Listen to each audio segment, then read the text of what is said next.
Hi, welcome back guys. This is your friend, the MHA What If with another fanfiction. This is the one part of What If Deku Became a Singer?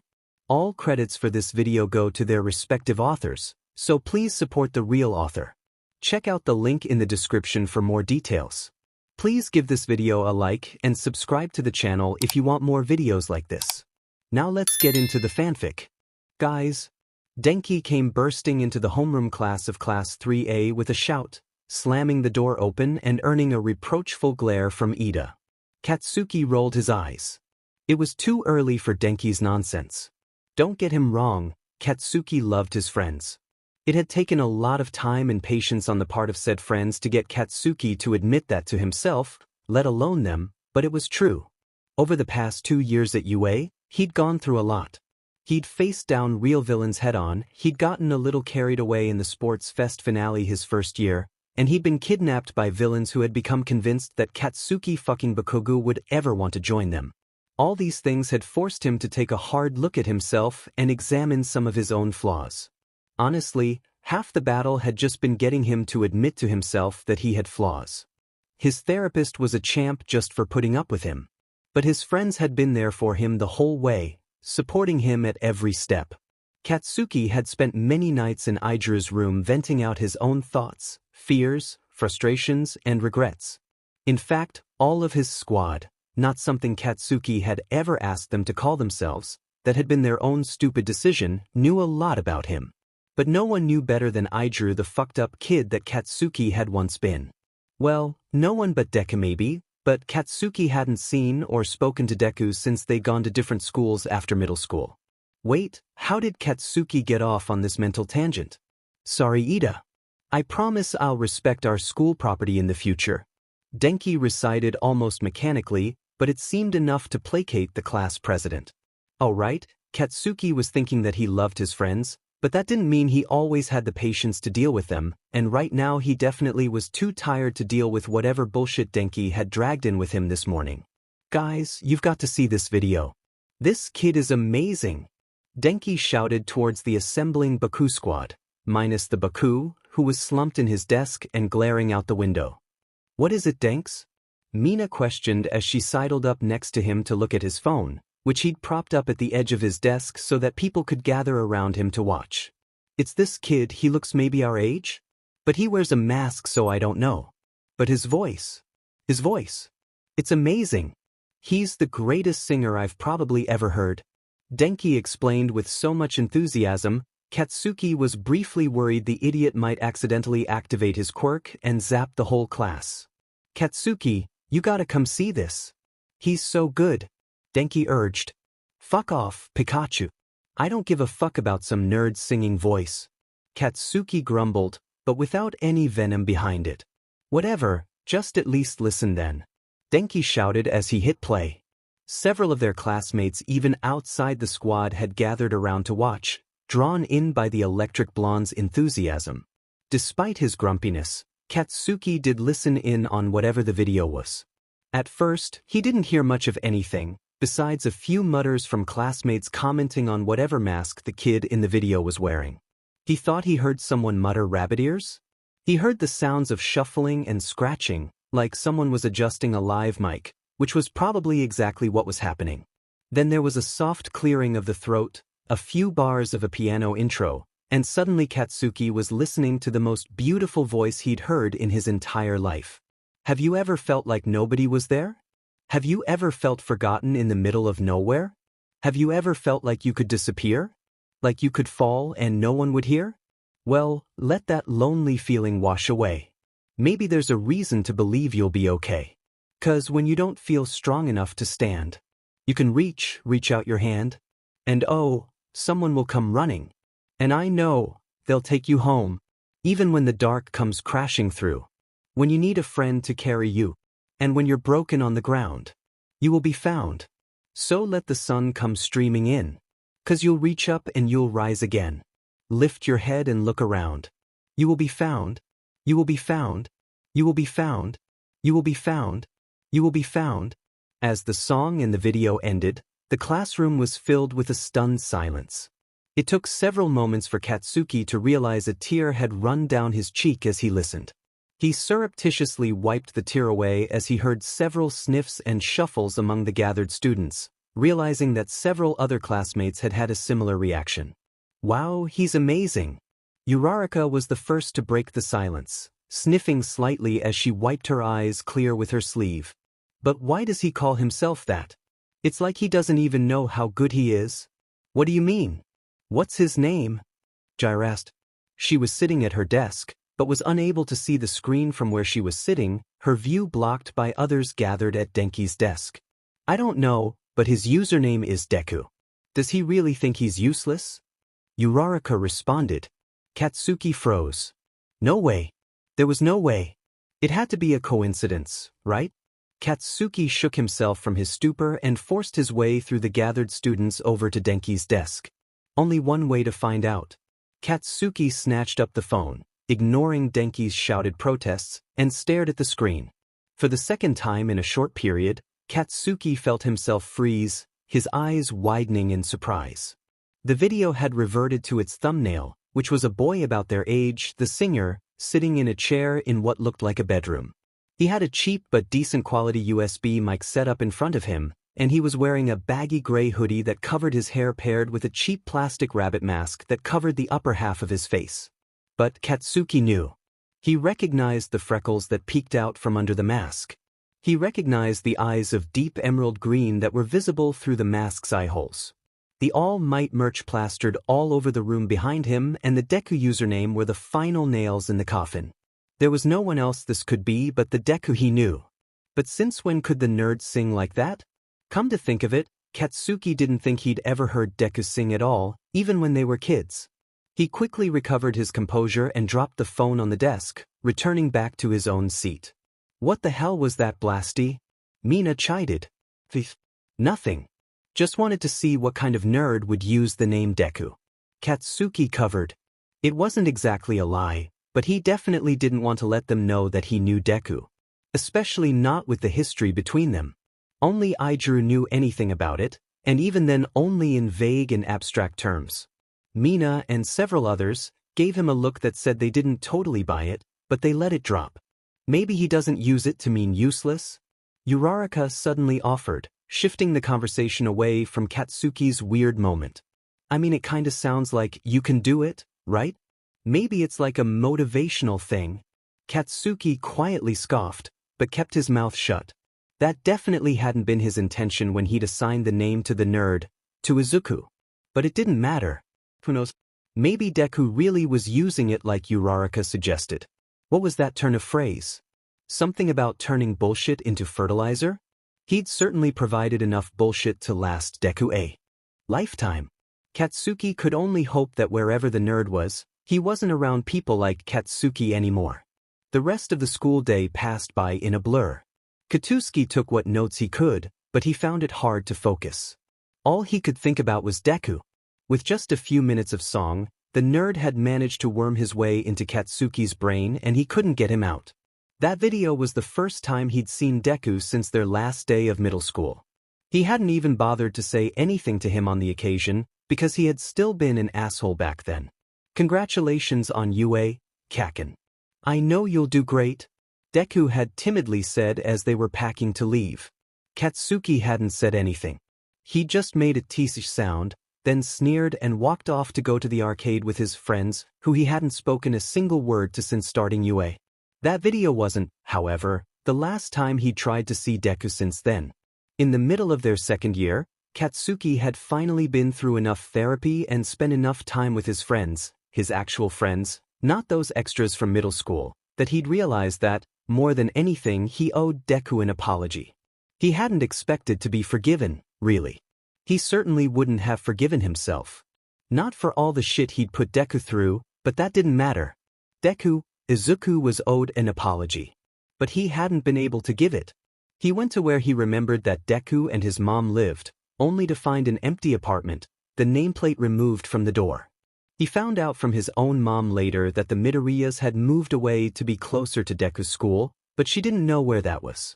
So he'd never been able to give that apology and had made peace with the fact that he may never get a chance to. But now Deku was back. Figuratively speaking, of course. He had a YouTube channel. But it was something. And he was good. Like really good. Katsuki had never heard a voice so beautiful in his entire life. Finally, the last bell rang to dismiss them for the day, and he immediately threw his things in his bag and made a beeline for his dorm room. He slammed the door shut, locked it, and tossed his bag in the corner before flopping down on his bed and grabbing his laptop and his headphones. He didn't want the rest of the class to know what he was about to do. He searched up Deku's YouTube channel and found it almost immediately. He had quite the following. Nothing to reach massive levels of internet fame, but still a respectable few thousand subscribers. He also discovered that the video Denki had shown them was one of Deku's first, from about a year ago. He'd since posted several more, and had upped his setup. Instead of sitting at a desk in what was probably his bedroom and using a cheap USB mic, he now had a dedicated recording area with sound-absorbing foam panels in the background and a decent quality mic on a mic stand. Nothing like a professional recording studio, but it would do a lot to improve the overall sound quality. He also upped the disguise a bit. He was still wearing a hoodie and mask like in the other video, but the hoodie was cleaner and fit him slightly better, and instead of a drab gray it was now a deep forest green to match his eyes. The mask looked custom-made now too. Katsuki couldn't tell the material, but it was glossy and well-made. It still had the general shape of a rabbit, but had a gold engraving on it in a flowery abstract design. It was very pretty. Katsuki spent the next few hours watching every video the nerd had ever uploaded, and each one impressed him just as much as the first.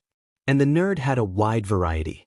He sang pop songs, rock songs, ballads, Japanese songs, American songs, songs from musicals, modern songs, classic songs.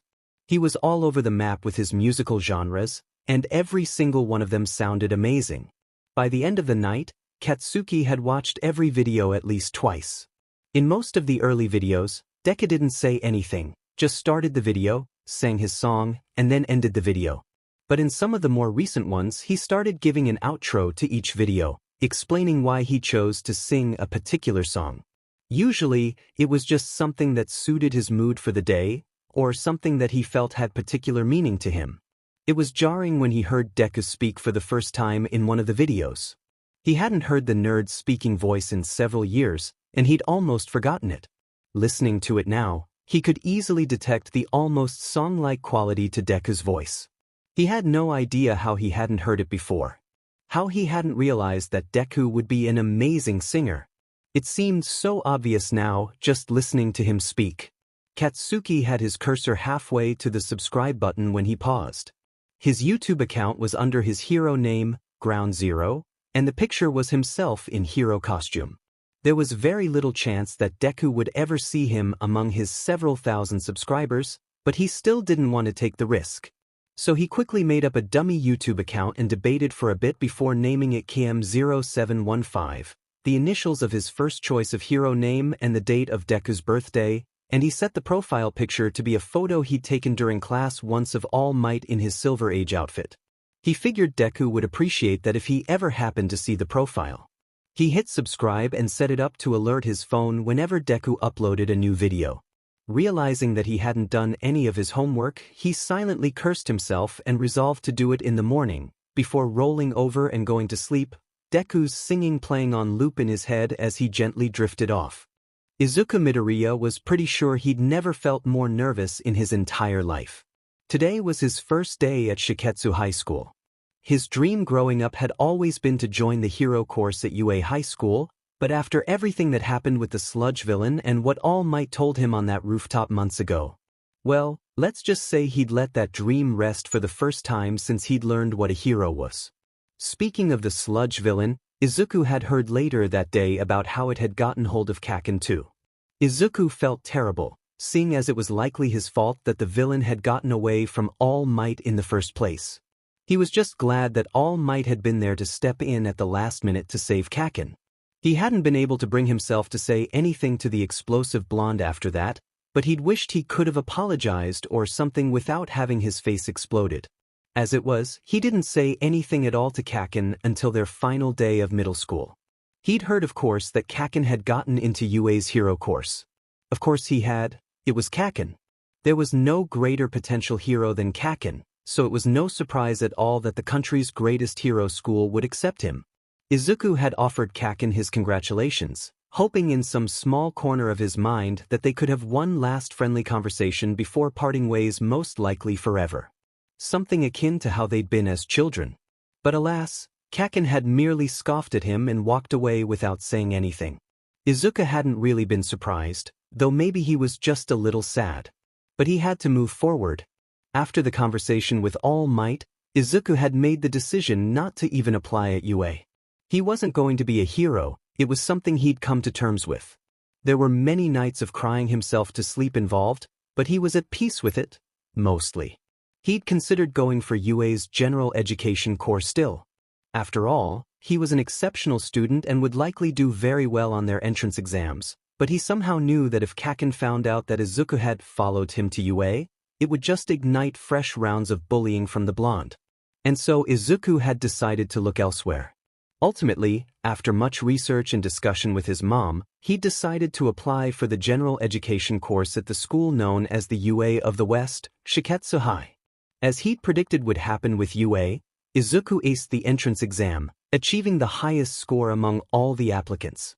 So here he was, standing outside the gates to Shiketsu High, wearing the navy and red uniform, the hat emblazoned with the Shiketsu logo sitting awkwardly atop his green curls. As mentioned before, he was pretty sure he'd never been more nervous. He was also pretty sure he'd never felt more lonely. He and his mother had moved across the country to be closer to the school, and he didn't know anyone here.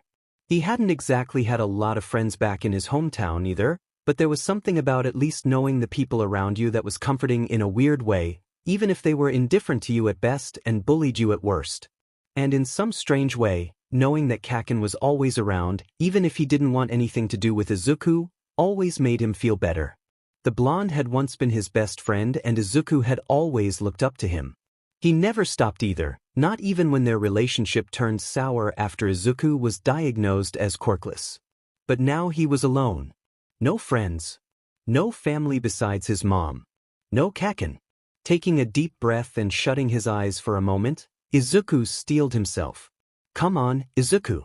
He thought to himself. You knew this was going to happen. This is what we chose. Now get your feet moving and get in there. Hey, you know you're, like, talking to yourself, right? It's kinda strange. Izuku's eyes snapped open and looked at the voice, seeing a slightly older girl with fawn-colored hair and brown eyes looking at him curiously. She was dressed in the Shiketsu uniform, so she must be a student, maybe a second year? Wait, had Izuku been talking out loud that whole time? Yeah, you totally were. It was, like, totally weird. Are you okay? The girl asked.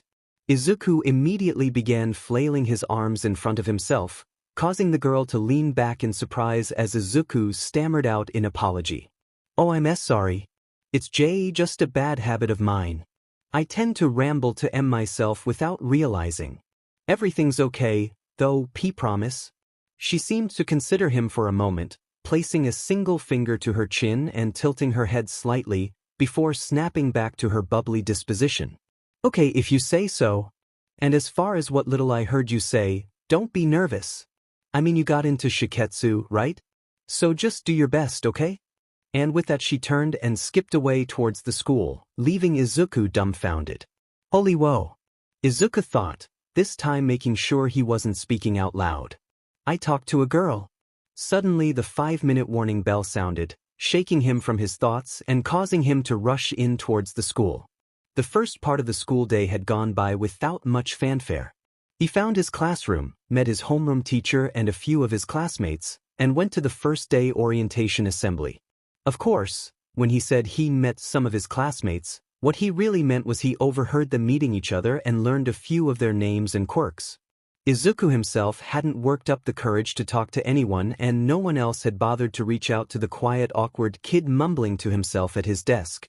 He was honestly kicking himself for not getting that bubbly girl's name. She had been nice and reached out to him, but she'd skipped off before he could shake off his stupor and introduce himself. She could have been his first friend. Oh well, there was nothing to be done about it now. Maybe he'd meet her again later or something. For now, he had a new opportunity to make a friend. They announced during the orientation that there was a program the school ran where first-year students could sign up to be randomly assigned a mentor of sorts from among the upperclassmen. Izuku immediately worked his way up to the sign-up sheet as soon as the assembly was dismissed. It was a little pathetic, honestly, but if he was assigned a mentor then that person would be forced to talk to Izuku, which would give him a chance to make a good impression and make a friend. At least he really hoped that was how it would go. The rest of the day finished up, again without anything noteworthy happening. He still hadn't managed to talk to anyone besides the girl from this morning, and the mentors weren't going to be assigned until the following day. But he was still optimistic. It wasn't exactly like he'd made a bad first impression. More like he hadn't made an impression at all. Okay, it sounded pretty sad when you phrased it like that, but at least it meant he still had a chance to make a good first impression to his classmates and make some friends. For now, though, he was headed home. Or, to his new home anyway.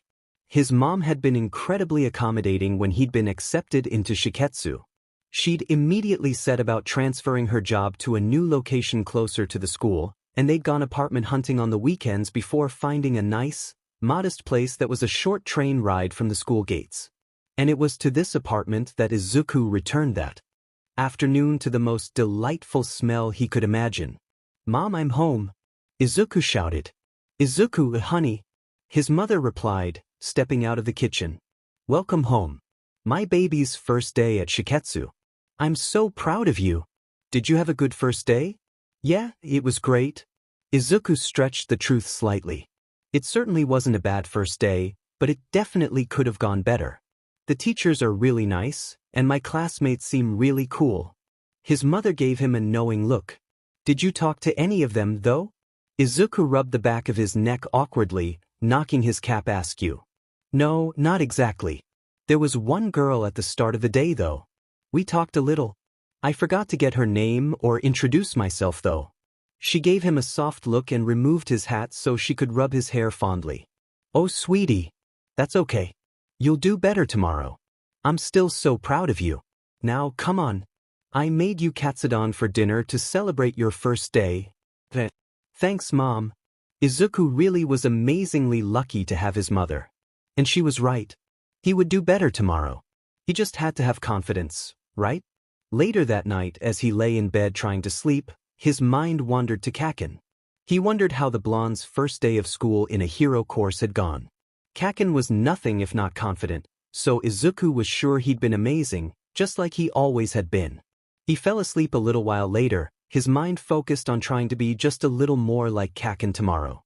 Confident enough to make at least one friend. Izuku was nervous again. His nervousness and anxiety were so prevalent that sometimes he wondered if that doctor had been wrong. Maybe he did have a quirk after all. A terrible quirk that just made him feel nervous at the drop of a hat. But no, he just had to face that this was how he was. Quirkless and nervous. If he ever became famous one day, he could use that as a subtitle for his autobiography. Quirkless and Nervous, the Deku story. He actually managed to giggle a bit at himself for that, and he tried not to think about the source of his erstwhile nickname that he hadn't heard since moving away from Yuzudafu. He managed to bring himself back to the present, which unfortunately meant back to his nervousness. The morning classes had gone by just fine, though he still hadn't managed to actually talk to anyone outside of answering questions when called on by teachers. Now, it was lunch break, which meant it was time to meet his assigned mentor. He really wanted this to go well because it kind of felt like his only chance to start making friends. If someone wasn't forced to talk to him, he wasn't sure if he would ever step up and do it himself. He was in a corner of the cafeteria, gathered with a handful of other first years who had signed up for the mentorship program. They had been told to wait there and the mentors would come collect them as their classes let out. While he was waiting, shifting nervously from foot to foot, he felt a looming presence behind him accompanied by a large shadow suddenly being cast over his diminutive form. "Hi there!" A rather loud and boisterous voice called out from above him. Izuku turned around and immediately had to crane his neck to look up at the beast of a high schooler standing before him. The boy was in the standard Shiketsu uniform, just like he was, but he towered above him, a good several feet taller than Izuku. His hair was shorn down quite short, to the point he could almost look bald under the hat he was wearing. In the back of his mind, Izuku could already hear Kaken calling him Baldy. Chai. Are you my mentor? Izuku asked timidly. Who, me? Nope. I'm a first year just like you. I'm waiting for my own mentor.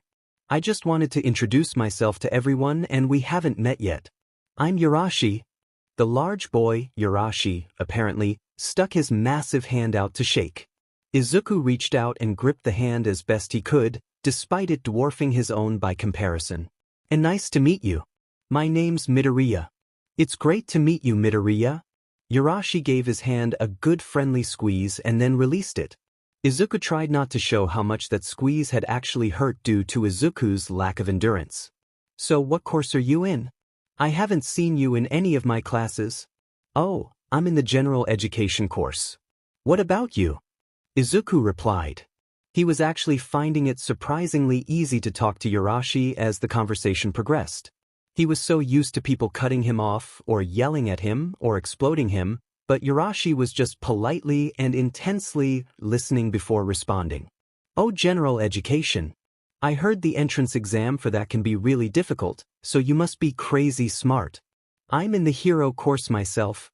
Yurashi responded boisterously. Izuku couldn't help himself. Even though he'd given up on his own dreams of being a hero, old habits die hard and his hero worship brain kicked in. Wow, really? That's so cool. Shiketsu's hero course is really hard to get into, so you must have an awesome quirk. Nothing outwardly visible, so an emitter type maybe?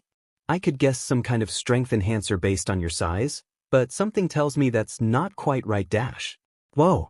You really just go off there? Yurashi politely interrupted before Izuku could get in too deep.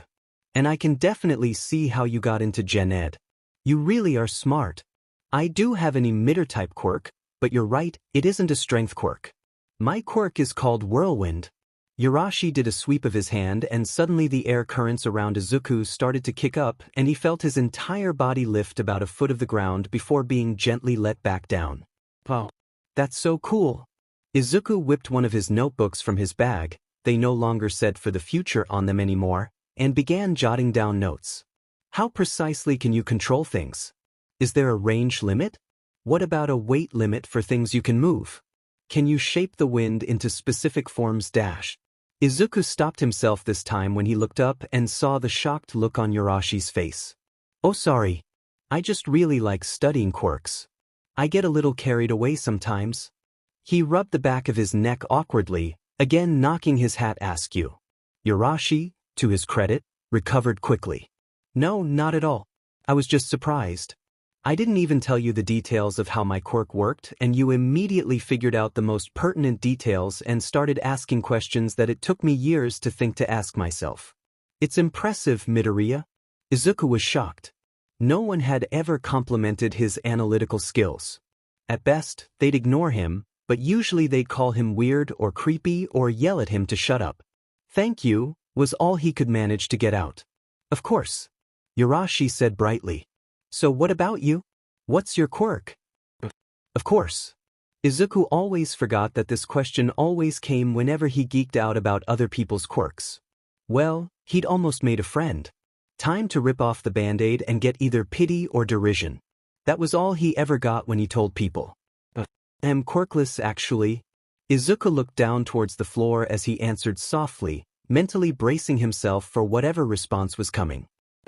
Well, that's okay. Not like you really need one with that brain of yours, right? Izuku's head snapped up in shock.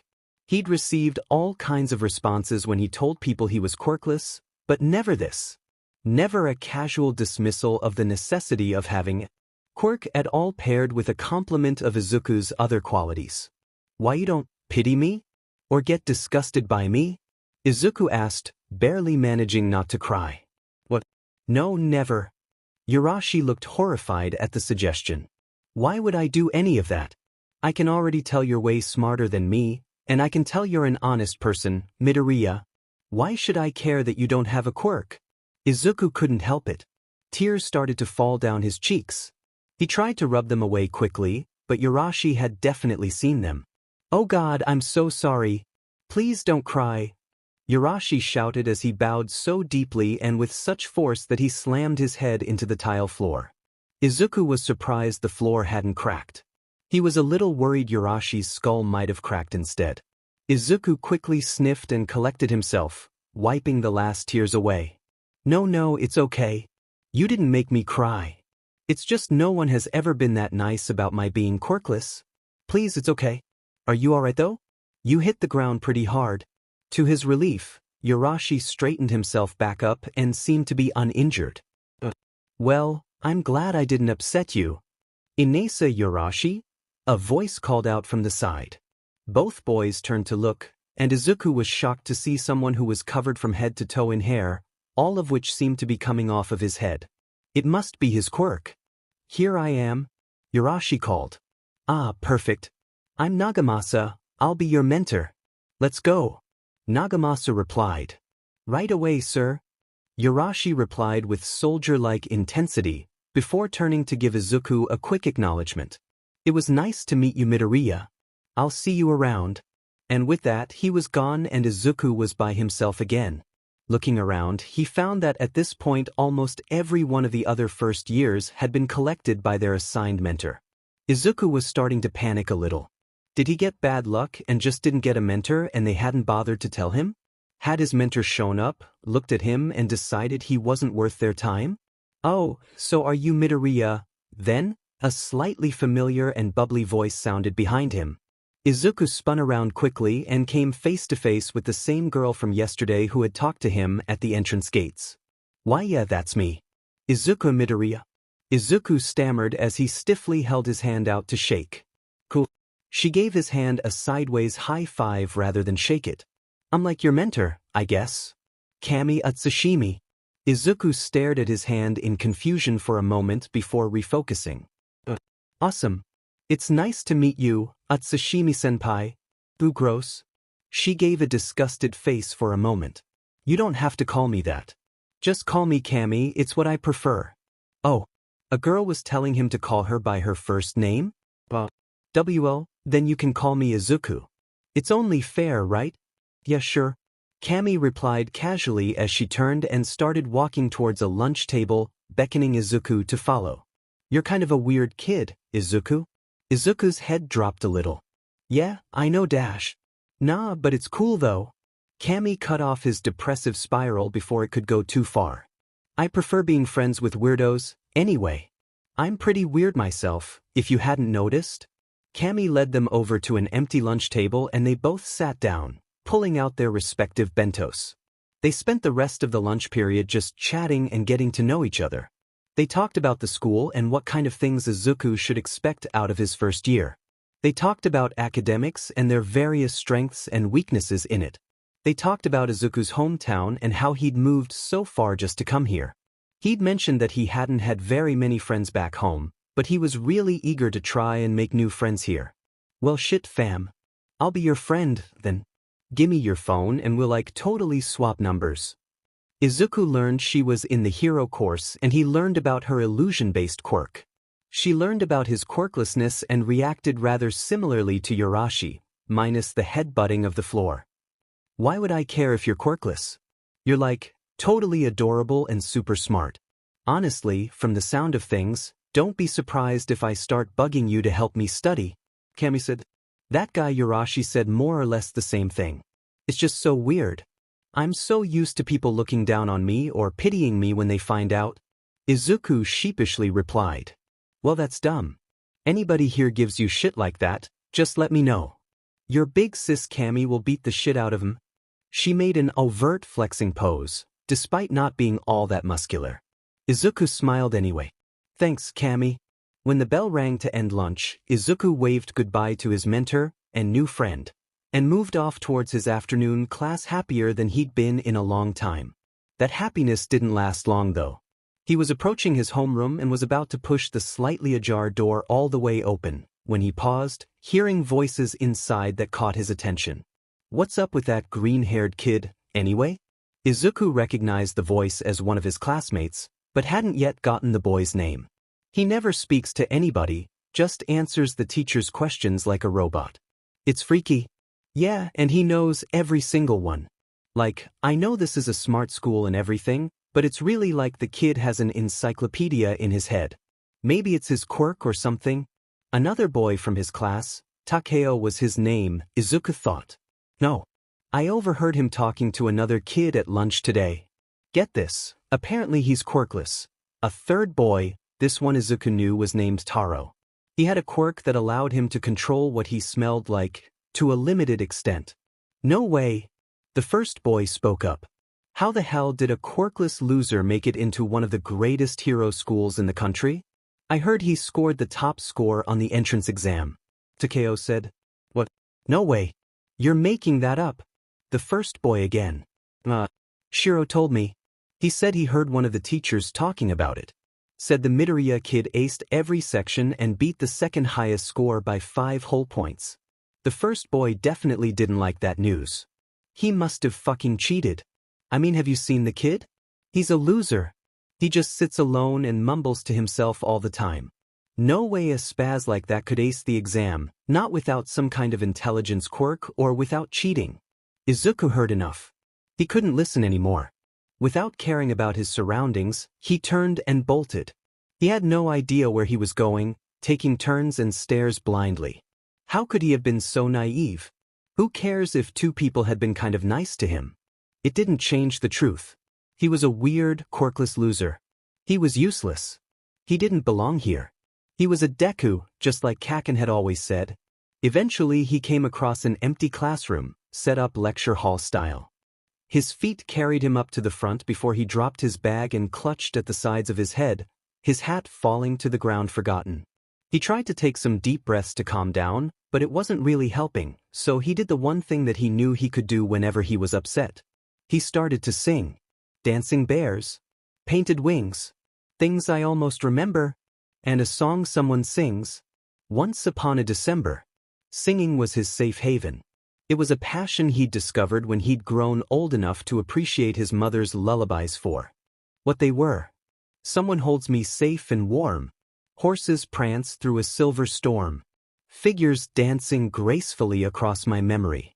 Once she recognized how much he enjoyed it, his mother had bought him several books on vocal technique, and it became a thing that he just did sometimes. Whenever he was bored or anxious or overwhelmed, he would start to sing. Whatever came to mind. He'd learned all kinds of songs from every genre and from all over the world. Far away. Long ago. Glowing dim as an ember. Things my heart used to know. Once upon a December. This song in particular was one he was especially fond of. The somber melody of it could really encapsulate his feelings of loneliness and isolation. Especially now, so far away from the life he'd known. Even if it had been complicated, it had been familiar. Now nothing was. Someone holds me safe and warm.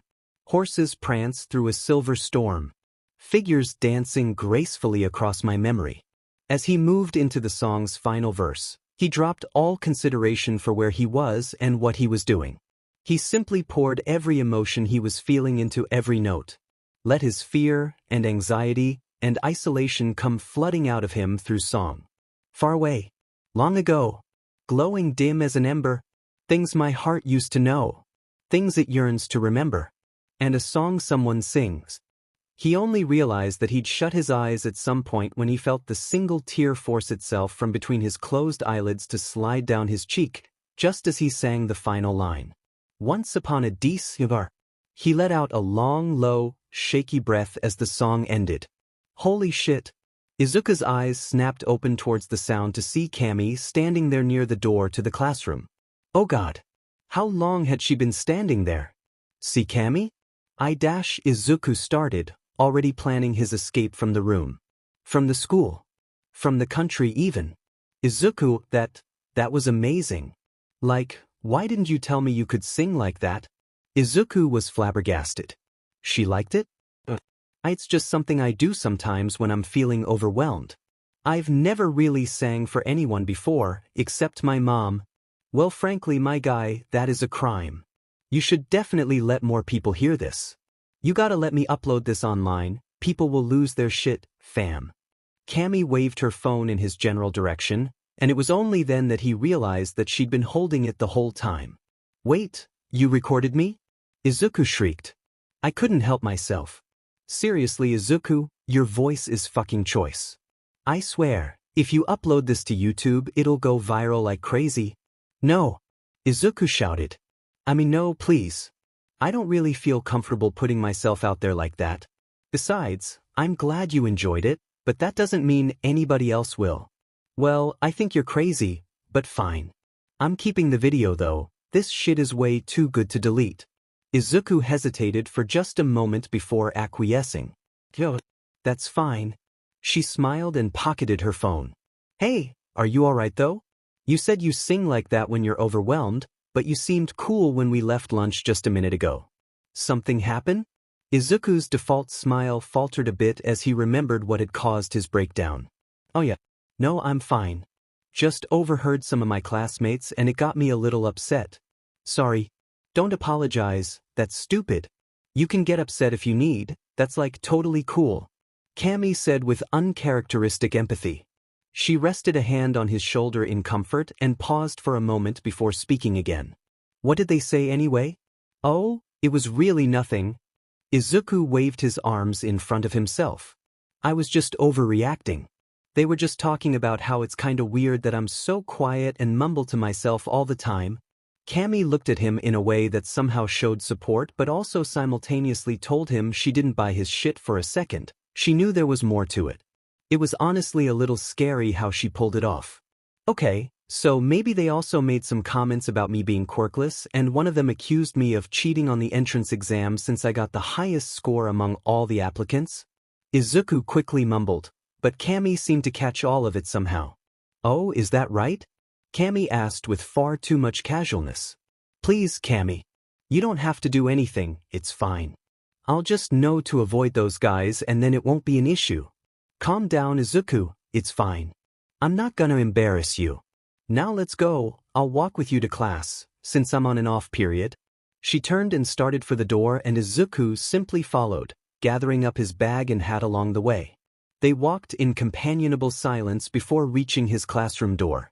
He assumed they'd part ways here and she'd go on to wherever she was headed, but instead she pushed inside the door, dragging Izuku behind her. Hey, listen up, fresh meat, Camy announced at the class. Her voice still had its normal, bubbly quality to it, but she somehow also spoke with an earned authority that commanded attention, something he hadn't realized she was capable of. Whispers began to ring through the class among those who recognized the upperclassmen who just barged into their classroom. Apparently, Camy was quite popular and well known from the sounds of things. This here, she patted Izuku on the shoulder, is my main man Izuku. He's like my little bro, so if I hear about any of you little dweebs fucking with him, you're gonna have to answer to me, and I'm pretty sure most of you know what I can do, or have done, to you. The last line was said with an immensely threatening aura. But seriously, he's actually like a totally cool dude. Her bubbly personality was back in full force. He's a little shy, but you should totally give him a shot. He's super nice and like crazy smart. You should totally ask him to sing for you too. She gave him a little wink, ignoring the internal crisis that was going on in his head. Alright, sorry to interrupt. Teach. Camy gave the barest of acknowledgments to their teacher who was just dumbfounded as to the display that had just occurred in his classroom. Fortunately, class had yet to actually start. See ya later, Izuku. And with that she was gone, skipping off to wherever it was she was headed to next. Izuku felt like a hurricane had just ripped through his life. Hurricane Camy, showing up out of nowhere, turning everything in his life upside down, and then disappearing in an instant. He slowly turned his attention back to his classmates, who were all eyes on him. Hey man, I'm Michio and this is Nobor. Two boys walked up and started shaking his hand. You're Midoriya, right? Sorry we haven't talked to you before. You wanna join us for study group sometime? Oh sure. It's nice to meet you. I'd love to do a study group. Next was the girl whose desk was behind his own. Hi. I'm Aine. I sit right behind you. Oh cool, it's nice to meet you. And so it went, most of the class taking the time to get to know him and introduce themselves. Izuku knew that several of them were just doing it either out of fear of Camy's threat or out of some misplaced desire to use Izuku to get closer to the walking popularity bomb that was Camy Utsushimi, but he figured at least a few had to be good people who actually wanted to be his friend. He just had to figure out which was which. And for now, He was perfectly happy to have at least one new friend in Camy. And possibly a second in Yashi, if he played his cards right. The next few weeks went really well for Izuku. He started to open up a bit more to his classmates and was pretty quickly able to determine who was actually trying to be friends with him and who was just nice out of a misguided sense of fear or ambition. He also did manage to see Yashi, who quickly insisted that Izuku call him Inesa a few more times, mostly during lunch breaks. Izuku, Camy, and Inesa became a regular lunch trio and they were quickly becoming really good friends. They were even joined on occasion by Inesa's mentor Nagamasa, who despite initial appearances was actually a very kind person. Not too surprising from someone selected to be their class president. The first day they'd eaten lunch together, Camy had shown Inesa the recording of Izuku's singing, much to his own ire. Inesa had been just as kind and supportive as he had been about Izuku's quirklessness, though, which left Izuku feeling pretty warm and fluttery inside. Inesa had tried to then join Camy's insistence that Izuku should upload the video to share with people, but Izuku continued to hem and haw, feeling too embarrassed to really consider the proposition. Over the next few weeks, he'd honestly started to forget about the video entirely. That is, until he was walking to class and suddenly heard his own singing voice coming out of the phone of a student he'd never met before. "Whoa, he's so good," the boy was exclaiming to his friends, who were watching his phone from over his shoulder. "Who do you think it is?" "He's in the school uniform, so he must go here." "Yeah," one of his friends replied, "and I'm pretty sure that's the lecture hall on the 3rd floor that he's in." Why'd they blur his face out though?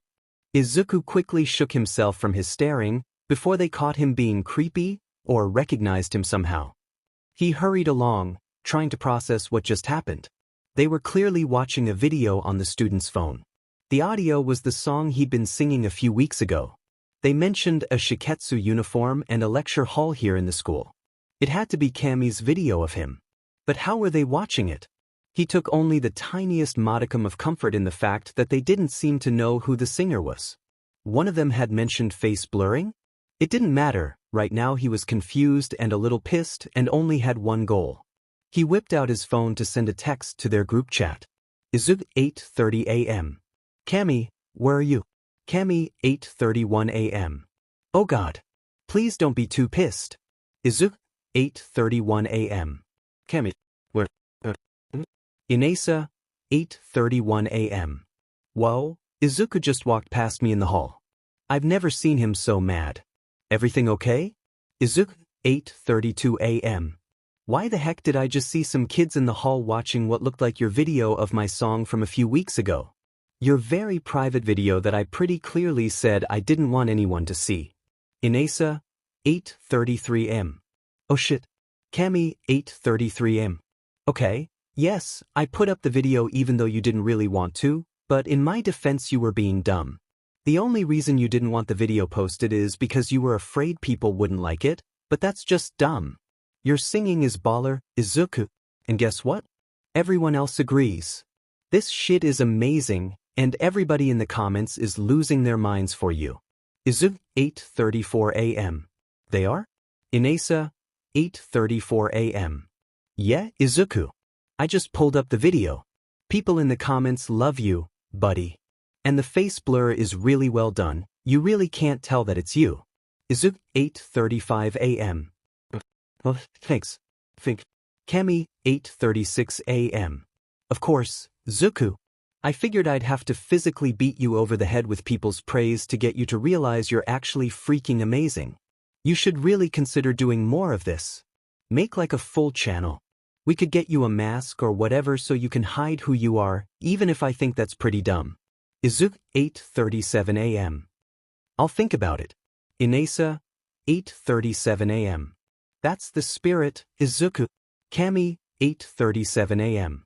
Also, can we talk about the fact that even when you were pissed as hell you still censored yourself to say heck instead of just cursing? We need to work on that filter of yours, Izuku. You're too pure. Inesa, 8:38 a.m. Camy, no. Don't corrupt him. I like him as he is. Camy, 8:38 a.m. Oh, do you now? Degree. Izuku, 8:38 a.m. Agsjik. Okay, I gotta go to class. See y'all at lunch.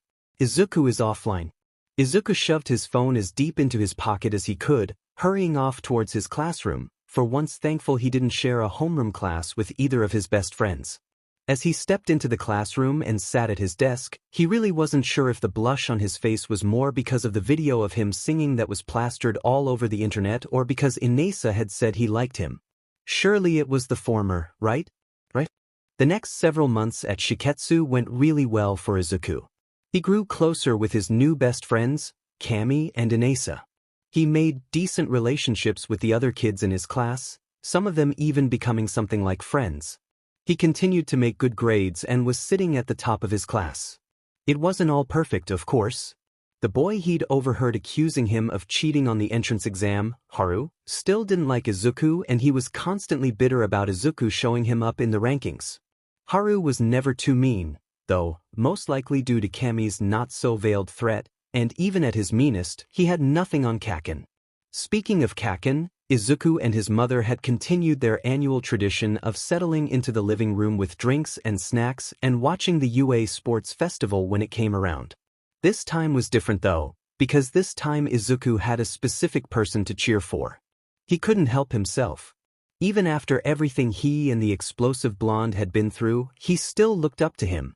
He still thought Kaken was amazing because he was. Kaken made a sweeping declaration to kick off the festival, stating he would be the winner.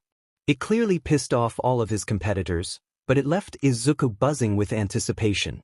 That declaration wasn't made by a cocky and overconfident Kaken, it was made by a Kaken who spoke with nothing but the utmost conviction. He turned out to be right too. Kaken took the whole thing. It wasn't a walk in the park, though. He'd had several close battles.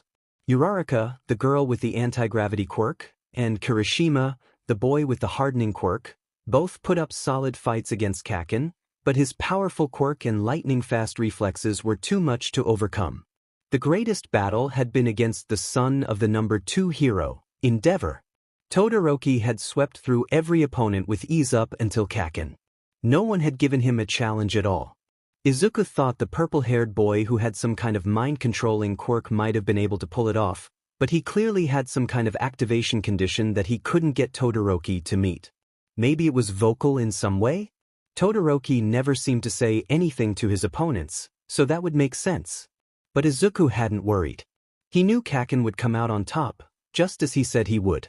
The fight was an epic brawl of massive glaciers, booming explosions, ice slides, and shouted words, mostly on Kaken's part. When it came to an end, Todoroki was out cold, no pun intended, and Kaken was the winner. The blonde didn't seem happy though. He seemed angry and had to be held back and knocked out by Miss Midnight's quirk while he was screaming at Todoroki's unconscious body. From what little the mics were able to pick up, Izuku was able to confirm something he'd been suspecting the entire festival. Todoroki had a second quirk related to fire that he was refusing to use for some reason. His mother had made a comment about how Kaken had apparently only gotten worse when they saw that he'd had to be physically restrained in order to receive his medal, but Izuku felt bad for him, because he understood. To Kaken, winning meant nothing if his opponent wasn't really trying.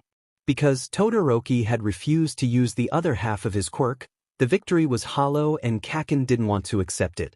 He actually felt a little bit of empathetic rage build up in him at seeing his childhood best friend treated that way. Sure, the boy was angry and aggressive and hard to deal with, but to physically chain him up and lock his hands up in quirk-suppressing cuffs? It was outrageous. Ultimately, though, he'd swallowed his anger and focused on celebrating Kaken's victory. He truly was amazing. He also focused on organizing the insane amount of notes he'd compiled on all of the quirks he'd seen during the festival. It was a habit he hadn't been able to break himself of. He loved to analyze quirks, their possible applications, their weaknesses, their strengths. He simply couldn't turn that part of his brain off, it was always going. The crazy thing was that he was now around people who actually seemed to value that part of his personality. After providing a few tips and suggestions to both Camy and Inesa, they'd apparently bragged about it so much that several of the Hero Corps students were regularly coming to him for advice. Even Shishikura had begrudgingly asked him for his analysis of his quirk, though he'd made sure to frame it as simply making sure my classmates are getting adequate advice and analysis. Izuku couldn't help but chuckle, not only at the older boy's insistence on keeping up appearances, but also at the fact that his quirk was called Meatball. So on the nose, and kinda gross. It was hard to believe, compared to how things had gone in middle school and how terrified he'd been at the start of the year, but all in all, things were going pretty well. He almost forgot to mention. He'd also, at the extensive urging of Inesa and Camy, as well as a few hundred YouTube commenters, made his own official YouTube channel where he'd begun to record and share his singing. He'd really been against the idea, but people really seemed to enjoy the video Camy uploaded of him singing Once Upon a December. In the end, what finally convinced him wasn't any of Camy's arguments of becoming YouTube famous, or Inesa's insistence on how talented he was, though that was really nice. What convinced him was a single YouTube comment. As was the nature of the internet, it was left anonymously, but the words stuck with Izuku. "I just want to thank you for putting this out there. I was having a really rough time when I came across this video, and your singing really helped bring me out of it. The raw emotion you pour into your singing speaks volumes, and I just wanted you to know that it helped me. So, thank you, whoever you are." Izuku had been in tears when he read that comment, and it had been the final push he'd needed to create the channel. If his singing could help even one person, then it was worth any embarrassment he might feel about putting it out there. It was worth any negative comments he would get. It was worth just about anything. All he'd ever wanted to do was help people. It was the core thing that drove his old dream of being a hero, so if singing could do that even a little, then he would do it. He'd only set a handful of rules with Camy when he sat down to make the channel with her. First, he would be fully in charge of the page and moderating and responding to any comments. He wanted to communicate with any followers directly, and not through someone else. Second, he would always wear a mask and hoodie to cover as much of his features as possible. He didn't want anyone knowing who he was, so he wanted to take as many steps as he could to ensure anonymity.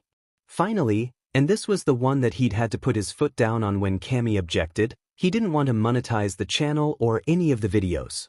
As far as Izuku was concerned, his singing wasn't anything special and wasn't anything he had a desire to make money off of.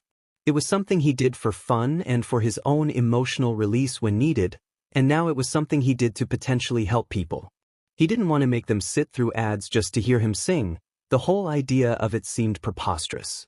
And so, after hammering out the details, his YouTube channel was born.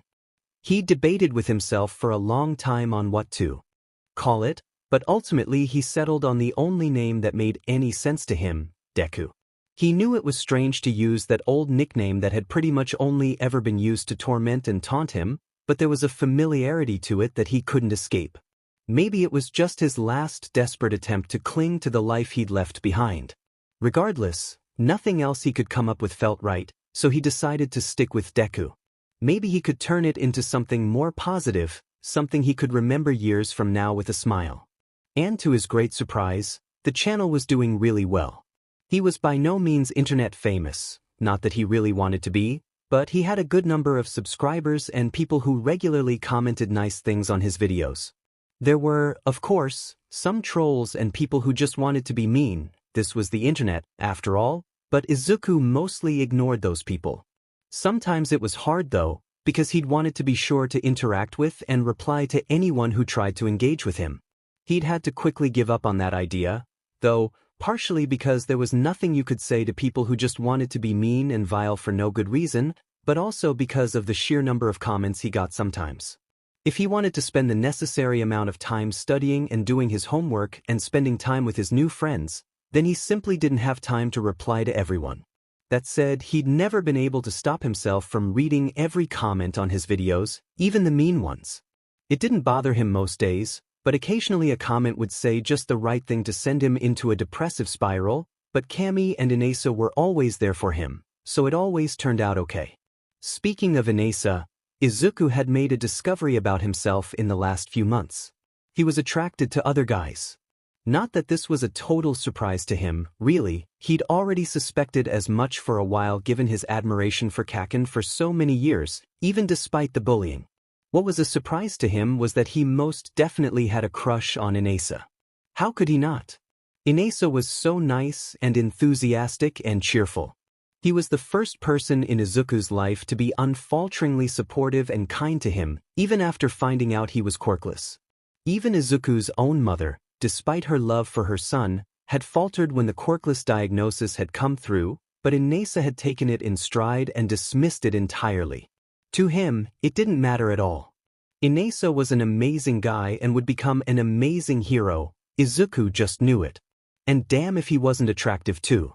He was so strong and masculine. He could easily pick Izuku up with no effort whatsoever, and had done so, in fact. Several times with overly enthusiastic hugs that left Izuku a flustered, blushing mess. So yeah, that was awkward. He was doing his best to suppress those feelings, of course. There was no way Inesa liked Izuku the same way. He was a super nice guy, and was always doing kind and supportive things for Izuku, but that didn't mean he liked him. Not like that anyway. I mean, how could he? Izuku had thought to himself more than once. He's such a strong, attractive, amazing guy, and I'm just me. Plain old Izuku. But that aside, things were going really well in Izuku's life for once. That is, right up until they weren't. Nothing had gone wrong in Izuku's life directly, per se, but it sure as hell felt like his entire world had twisted itself upside down when news broke that villains had attacked a UA summer training camp. Not only had they attacked the camp, but they'd kidnapped a student as well. Not just any student, either, but one Katsuki Bakugu. Villains had kidnapped Kaken. Izuku knew exactly why they'd taken him, but he simultaneously couldn't believe the villains would be so stupid. Didn't they understand Kaken at all? Was Izuku the only one who did? Yes, the blonde was angry and aggressive and downright violent sometimes, but there was no way Kaken would ever become a villain. It simply didn't fit with the laws of the universe. In Kaken's mind, he was a hero. Not just a hero, but the best hero in the world. Nothing and no one would ever shake that unwavering belief that Kaken had that he would grow up to be a hero even greater than All Might. Villains could hold him for years and that still wouldn't change. That still didn't stop Izuku from worrying. Who knew what kind of awful things the villains were doing to his childhood best friend? Izuku was an anxious, nervous wreck. He didn't respond to any of his friends, and spent as much time as possible in his room, keeping as little interaction with anyone, even his mother, as possible. For the several days Kaken was taken, he couldn't bring himself to do anything. He barely ate, barely slept, he just sat and paced and worried. He couldn't even bring himself to sing to get his emotions out. He tried, but nothing came. Then, one late night, news alerts rang out that there was some kind of crazy battle going on in Kamino Ward. The heroes had made their move to rescue Kaken. By the time news choppers had gotten on the scene, a huge chunk of the ward was already destroyed, reduced to nothing but rubble. All Might was there and he was facing off against some awful villain who seemed to be the one unleashing all the destruction and was meeting All Might blow for blow. There was no sign of Kaken anywhere, but Izuku kept trying to reassure himself that that was likely a good thing. The heroes had probably gotten him away safely while All Might took on the lead villain. Izuku watched, along with the rest of the country and the rest of the world as All Might fought his final battle. He came out the victor, the villain toppled and defeated, but it was determined later that All Might had used the last of his strength. Izuku had never forgotten his encounter with All Might on the rooftop that day. The shocking revelation that All Might was living with a horrible injury that limited his power. Izuku had kept that secret to himself since that day, and had always planned to do so, but now it seemed like the secret was out there. And it seemed it had led to the inescapable retirement of the #1 hero. The one piece of good news, aside from the capture of almost the entire League of Villains, was that Kaken had successfully been rescued and that he was reported to be virtually unharmed. That, more than anything else, allowed Izuku to breathe a sigh of relief and finally get some much-needed rest. The following day, Izuku did a lot of thinking and processing. The #1 hero All Might had retired and now his de facto replacement was Endeavor. Izuku had never been Endeavor's biggest fan, though he couldn't exactly tell you why. There was just something about the man that rubbed Izuku the wrong way.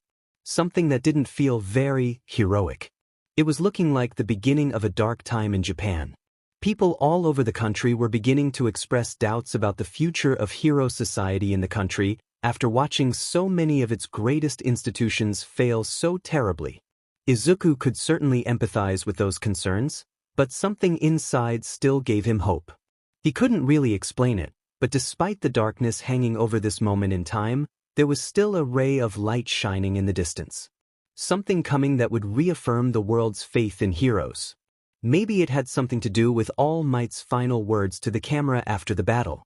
Now it's your turn," All Might had said, his finger pointed straight into the camera. Most people online seemed to think that the statement was meant as a warning to other villains, but there was something about it that made Izuku think differently. To Izuku, it seemed more like the passing of a mantle. Like All Might was telling someone that it was their turn to pick up where he left off. Izuku had no idea who he could be talking to, but it still inspired him regardless. Izuku hadn't been able to stop the tears that had flowed when he saw All Might say those words. Now, though, the world needed hope. They needed to be told that even though things were dark right now, that if they just held on, then light would come and things would get better. The only way Izuku knew how to do that was through singing, so he put on his hoodie and mask, making sure that all of his hair was covered and that the mask was firmly in place. He turned on his setup, started recording, hit play on the backing track, and began to sing. The sky is dyed with crimson red. That comes out of the darkness of what needs to be said. The stars we used to know no longer glow, obscured by all the ash that falls like snow. He knew that this song was a bit emo and he'd definitely get some people online poking fun at him because of it, but he didn't care. All he'd ever done was choose music that spoke to him, that helped him feel and express the emotions that were inside, and this song did that for him now. All of my hopes are in a shroud of desolation. Dreams that I once had have all been crushed. Now that everything's changed, I have been holding on so desperately to the precious things that I cannot protect. As he continued to sing the song, he thought of everything that had happened to him up to now. He thought of the people he loved and cared about. His mom, Camy, Inasa, Kaken. He thought of the negative things that had happened in his life. His quirkless diagnosis. Kaken's turn from best friend to bully. The sludge villain attack. His meeting with All Might on the roof. He thought of how, despite the negativity of those things, they had still helped shape his life and led him to the good things he had now. His acceptance at Shiketsu. His new friendships with Camy and Inasa and the kids in his class. His YouTube channel. Even if all the light around us is extinguished, even if the earth is turned to dust, I won't ever forget that tiny wish that burns eternally. It will guide us to a better world, somewhere. This was the message he wanted to get across. That even in the darkest of times, even when bad things happen, you can use them to motivate yourself. To reach inside and grab onto whatever it is that gives you happiness and hope. Every time that I'm cut by broken shards of what was once a dream, I will reach into the darkness of my heart, and I will try to find the strength to carry on. 'Cause I've made it this far. As the song ended, he took a deep breath and then looked into the camera. He usually didn't say anything before or after videos, but he felt like something needed to be said here. I know things are really crazy right now. A lot of things are in question about the future. But we just have to hold on to whatever can give us hope. Whether that's your favorite hero, your friends, your family, your favorite hobbies. It doesn't matter, just remember that eventually we'll get through the darkness and light will shine again. All we have to do is hang on until that day comes. I love you all. Thank you. His message finished, he shut off the recording and got to work editing everything together and preparing it for upload. Izuku still wasn't used to having friends. It was an odd experience. Today was a good example of that. It was a Saturday, partway into the new fall term, and it had started like any other Saturday for Izuku. He got up in the morning, took a shower, had breakfast with his mother, and then settled into his room to do some studying as well as some hero analysis, if any interesting thoughts or events came up. Then he got a text message. Camy, 10:30 am. Yo, I'm bored fam. Let's all go hang out at the mall. Izuku was surprised. He'd never really been invited to just hang out before. At least not since he was 4 and Kaken would ask him to go beetle hunting with him in the summers. Inasa, 10:30 am. That's a great idea, Camy. We don't get to see each other off campus enough. Oh God. And now Inasa, otherwise known as the target of his schoolboy crush, was going to be there. Maybe this wasn't such a good idea. Camy, 10:31 am. Sweet. Meet there in like 30? And you better be there too, Izuku. Wouldn't be the same without you. Inasa, 10:31 am. That's right. Izuku, you've gotta come with us. It'll be so much fun. Even in text message format, Izuku could hear Inasa's energetic and bombastic tone. It was like those exclamation points had special meaning when he typed them out. Well, he supposed he had no choice now. Izuku, 10:32 am. Yeah, that sounds fun. Thanks for inviting me. Camy, 10:32 am. Oh, so formal. You gotta learn to talk more cash, fam. Inasa, 10:32 am. That's great, Izuku. I'm looking forward to seeing you. And Camy, he can text however he wants to. Was that a plural you or singular? Was Inasa saying he was looking forward to seeing Izuku specifically, or just the group of them together? Calm down, Izuku. He thought to himself. You're just over-analyzing things as always. Go change and meet your friends. Be a normal teenager for once in your life. He dug through his closet for a few minutes before eventually settling on some casual cargo pants and one of his t-shirt shirts, before double-checking with his mom that it was okay to go out. Hey mom. Some of my friends from school invited me to the mall with them. Is it okay if I go? He poked his head into the kitchen as he finished asking, only to see tears already begin to well up in his mother's eyes. Mom. What's wrong? Oh, Izuku. She lunged forward and grabbed him into an almost too tight hug. I'm so happy for you. You're finally getting friends and going out. I was so worried when we moved that you'd have a tough time making new friends, but you have, and I'm just so proud of you. Izuku struggled a bit to breathe as he wrapped his arms around his crying mother. He barely remembered his father, but even still there was little doubt where his tendency to cry at the littlest things came from. So does this mean it's okay for me to go? He asked. Oh, of course, sweetie. She released her tight grip and reached for her purse. Here, take some extra money with you so you can get lunch and buy yourself something. Just make sure you're home in time for dinner, and call me if you need anything. Thanks, Mom, I will. He'd learned a long time ago not to try to refuse money when his mom offered. He would always feel guilty about it, since he knew how hard it must be for her to support them both on her own, but she tended to get upset if he tried to refuse. Grabbing the money, he gave his mom a kiss goodbye on the cheek, then threw on his classic red shoes and headed out the door to go meet his friends at the mall. 20 minutes later, Izuku was stepping off the train and headed towards the nearby shopping mall. It wasn't quite as big as the Kyoshi Ward shopping mall, but it wasn't far off. The proximity to Shiketsu meant that they had frequent customers in the form of aspiring hero students, faculty and staff from the school, and anyone else drawn to the area because of the school's presence. It was an indoor, multi-story affair, with all kinds of shops, a movie theater, and a massive food court. In all honesty, it would be super easy to lose track of someone in this place. Just as he was thinking this, Izuku realized they hadn't set an actual meeting point once they got here. He was about to pull out his phone to start messaging when he heard an unmistakable voice shout out over the crowd towards him. Izuku! Hiayai! Inasa's voice carried. Probably because the man himself towered over everyone around him. He was easy to pick out when Izuku turned towards the voice. He really was just unfairly handsome. Even wearing a mildly beat-up graphic tee, some loose-fitting pants, and a pair of comfy sandals, Izuku was still distracted by Inasa's good looks and masculine frame. No one would call his dress code fashionable by any means, but then again Izuku really wasn't any better. Hey Inasa. Izuku said once he'd finally made his way through the crowd over to the taller boy. Have you been here long? Not at all. I just got here a few minutes ago. Have you heard from Camy yet? No, I haven't. Should we text? He was interrupted mid-question by both of their phones buzzing. Camy, 11:02 a.m. Hey boys.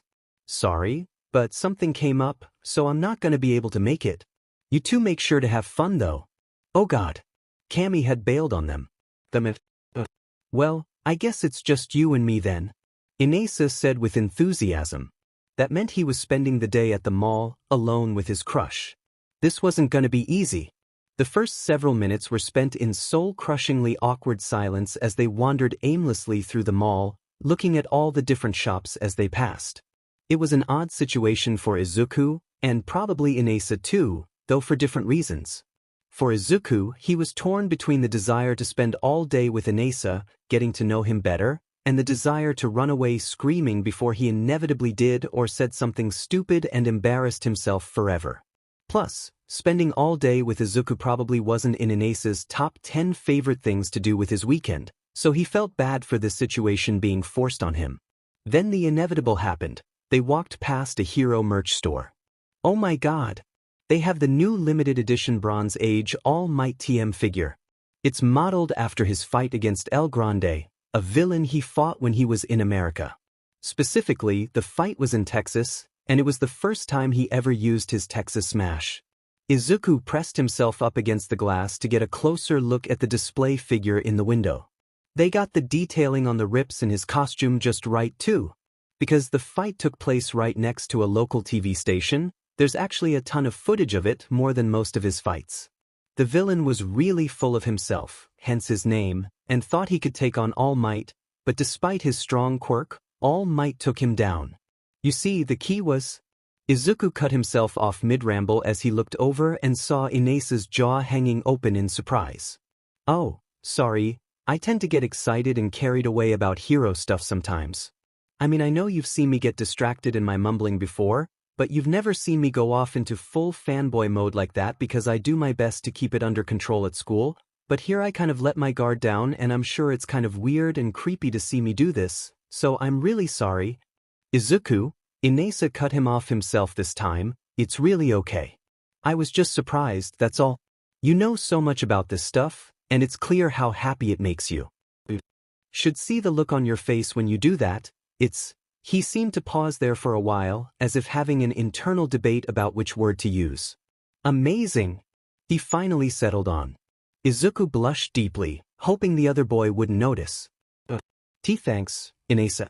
Most people tend to get annoyed when I ramble like that, so I try pretty hard to keep it in check. Well, that's too bad. It's just part of what makes you. You shouldn't try so hard to suppress it just for others.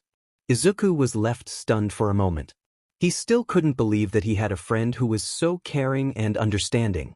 After a moment, he finally managed to stutter out another quiet, thanks. Of course. So, do you want to go in and get it? Oh no. It's way too expensive, I'm just happy to have gotten to admire it a little bit. Inasa seemed to ponder this for just a moment before speaking. Okay then.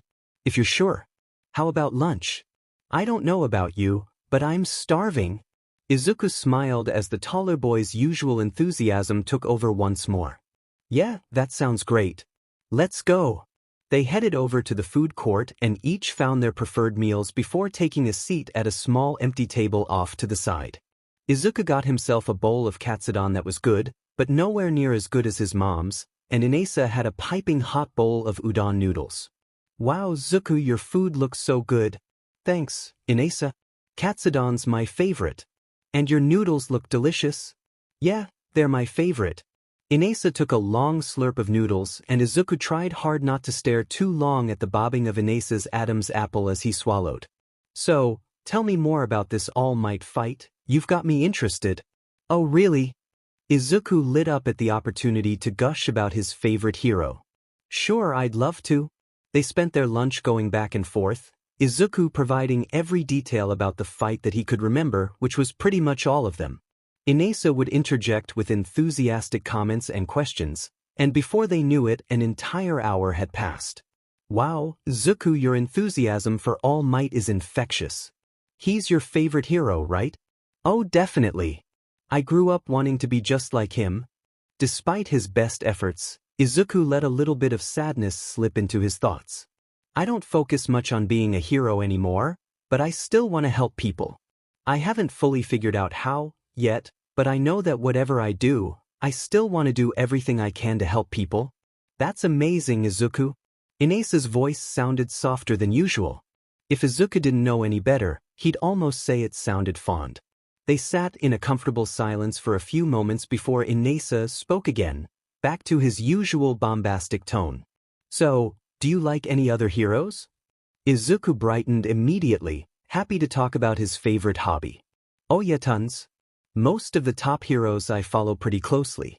I love to analyze their moves, fighting styles, and quirks. I watch all the fights I can get my hands on. That's awesome. Suddenly, Inasa's whole demeanor shifted slightly, and his voice became more serious, almost a little dark. What do you think about Endeavor? Izuku rubbed the back of his neck and looked to the side. He's not my favorite, if I'm being honest. Couldn't tell you exactly why, there's just something off about him. It's the eyes. Inasa said with absolute seriousness. I met him once when I was a kid. He was rude and dismissive, but more than that there was a look in his eyes. They were filled with hatred, like the entire world could burn for all he cared. The look in Inasa's eyes was like one he'd never seen on the usually happy and energetic boy. It was a look filled with something approaching a hatred of his own, but this one directed squarely towards Endeavor. The taller boy wasn't even looking at Izuku anymore. His attention had been shifted into the middle distance, likely imagining what that day had been like. I met his son once, too, you know. At the UA entrance exam for recommended students. He had the same look in his eyes, like there was something he hated more than anything and that hatred was all that mattered to him. The two of them are just alike. It's why I decided not to go to UA, in fact, and came to Shiketsu instead. Well, Izuku began cautiously, not wanting to upset his friend. I've never met either Endeavor or his son, but just remember, if Endeavor is that awful and hateful in just brief interactions with fans, just imagine what it must be like to live with him. It can't be easy being that man's son. Inasa seemed to ponder this for a long while. I hadn't thought of it that way. It's hard to forget the hatred in the kid's eyes that day, but you may be right. I'll try to keep that in mind. Thanks, Izuku. Of course. Izuku tried to put on his biggest smile to lighten the mood a little. Hey, do you want to go see a movie? My mom gave me some money for today and there's that new All Might movie that just came out. Suddenly, Inasa was back to his normal self once again. Yeah, that sounds awesome. Let's go. They cleared up the trash from their meals and made their way over to the theater. There was some debate upon arrival about who would pay for the tickets, but Izuku insisted, saying that his mom would get upset if she thought he didn't spend enough of the money she gave him. Inasa relented, but insisted that he owed Izuku for it later, and with tickets purchased they headed inside to find some seats.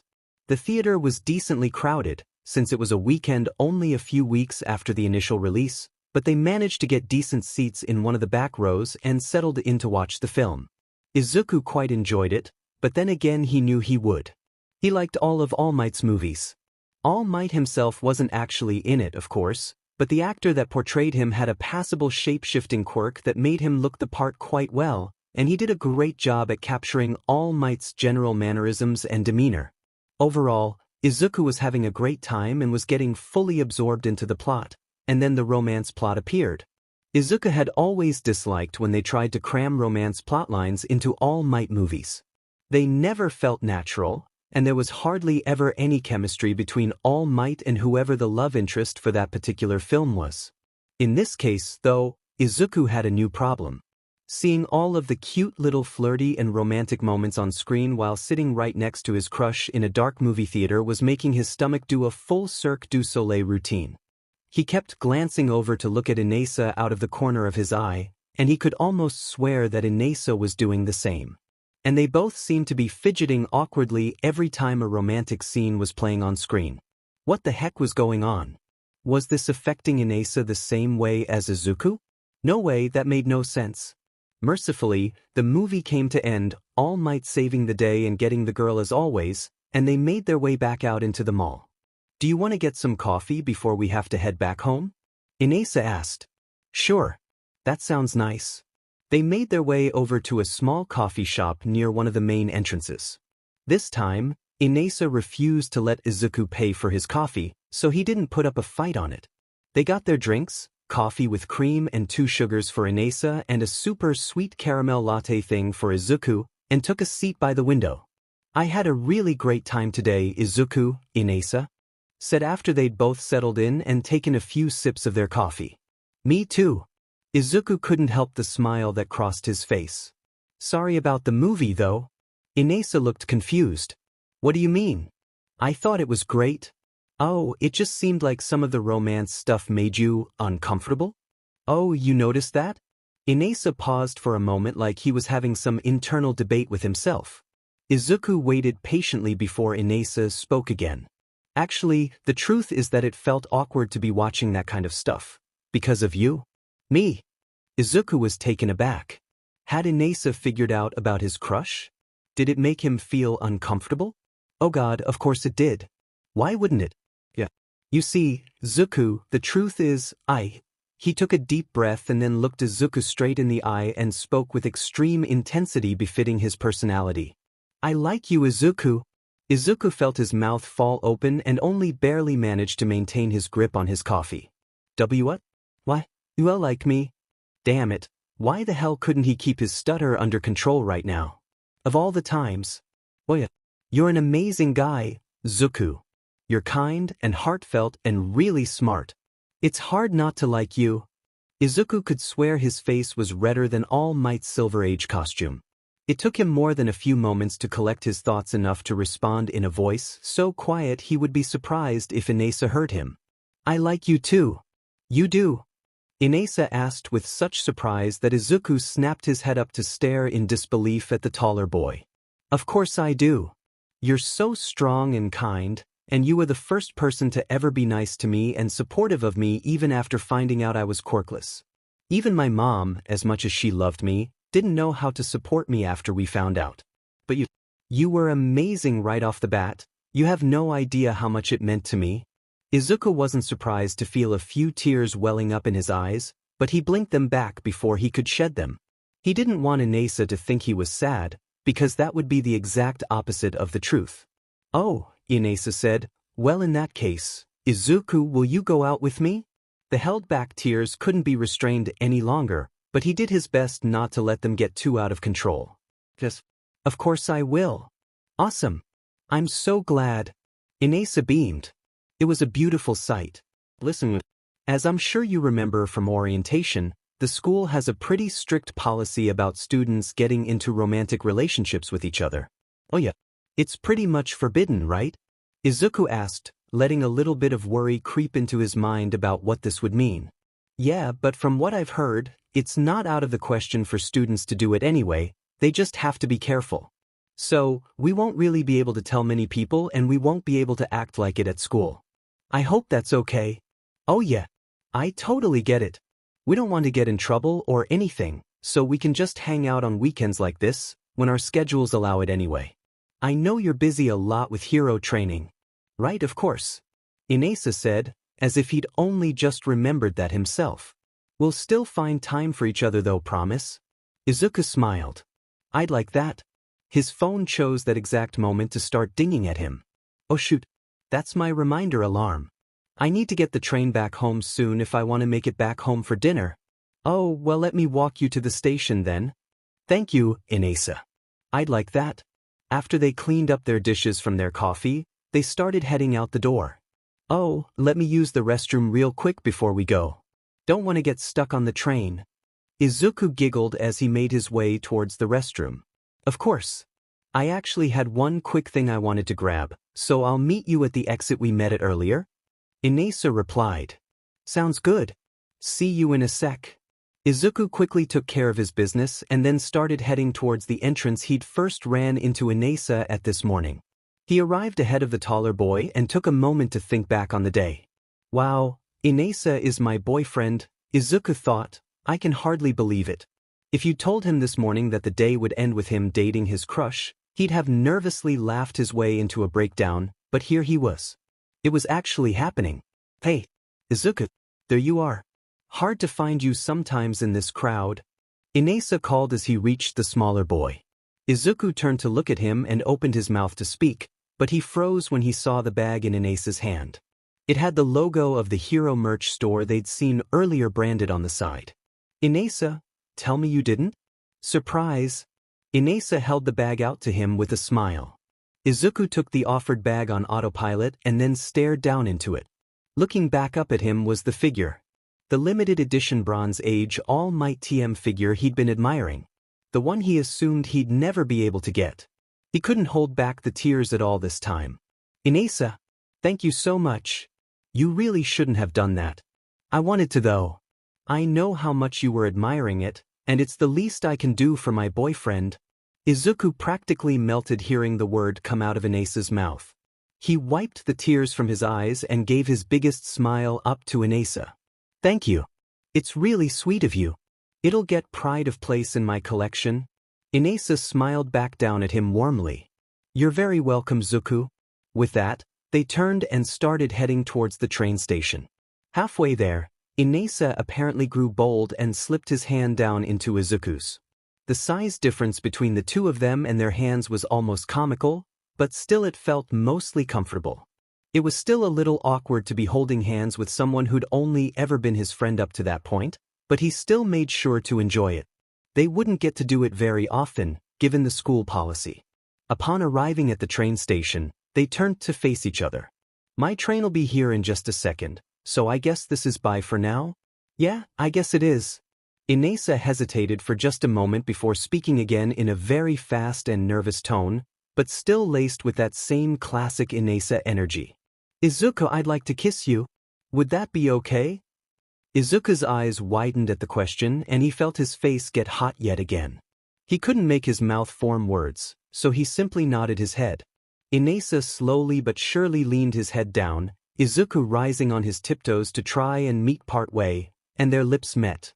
It was an extremely awkward kiss, given that neither of them had any experience whatsoever, their noses pressing up against each other uncomfortably, but Izuku didn't care. It was his first kiss with his new boyfriend. After a moment they broke apart and Izuku noticed his train had arrived and was getting ready to leave. Oh shoot, I've gotta go. Thank you again for the present, Inasa. I love it and I'll see you at school on Monday. Of course, Izuku. Have a safe trip home and I'll see you Monday. Inasa managed to shout back right as the train doors slipped closed and Izuku started his short journey home. He slumped down into an open seat on the train and clutched his new gift to his chest tightly. He was barely able to keep himself from squealing in glee, knowing that if he did it would make him look like a crazy person to the other train passengers.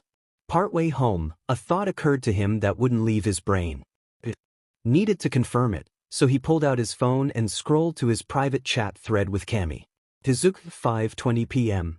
You did that on purpose, didn't you? Camy, 5:20 p.m. I have no idea what you're talking about, Izuku. Wink with tongue sticking out. Hope you boys enjoyed your date. Izuku, 5:20 p.m.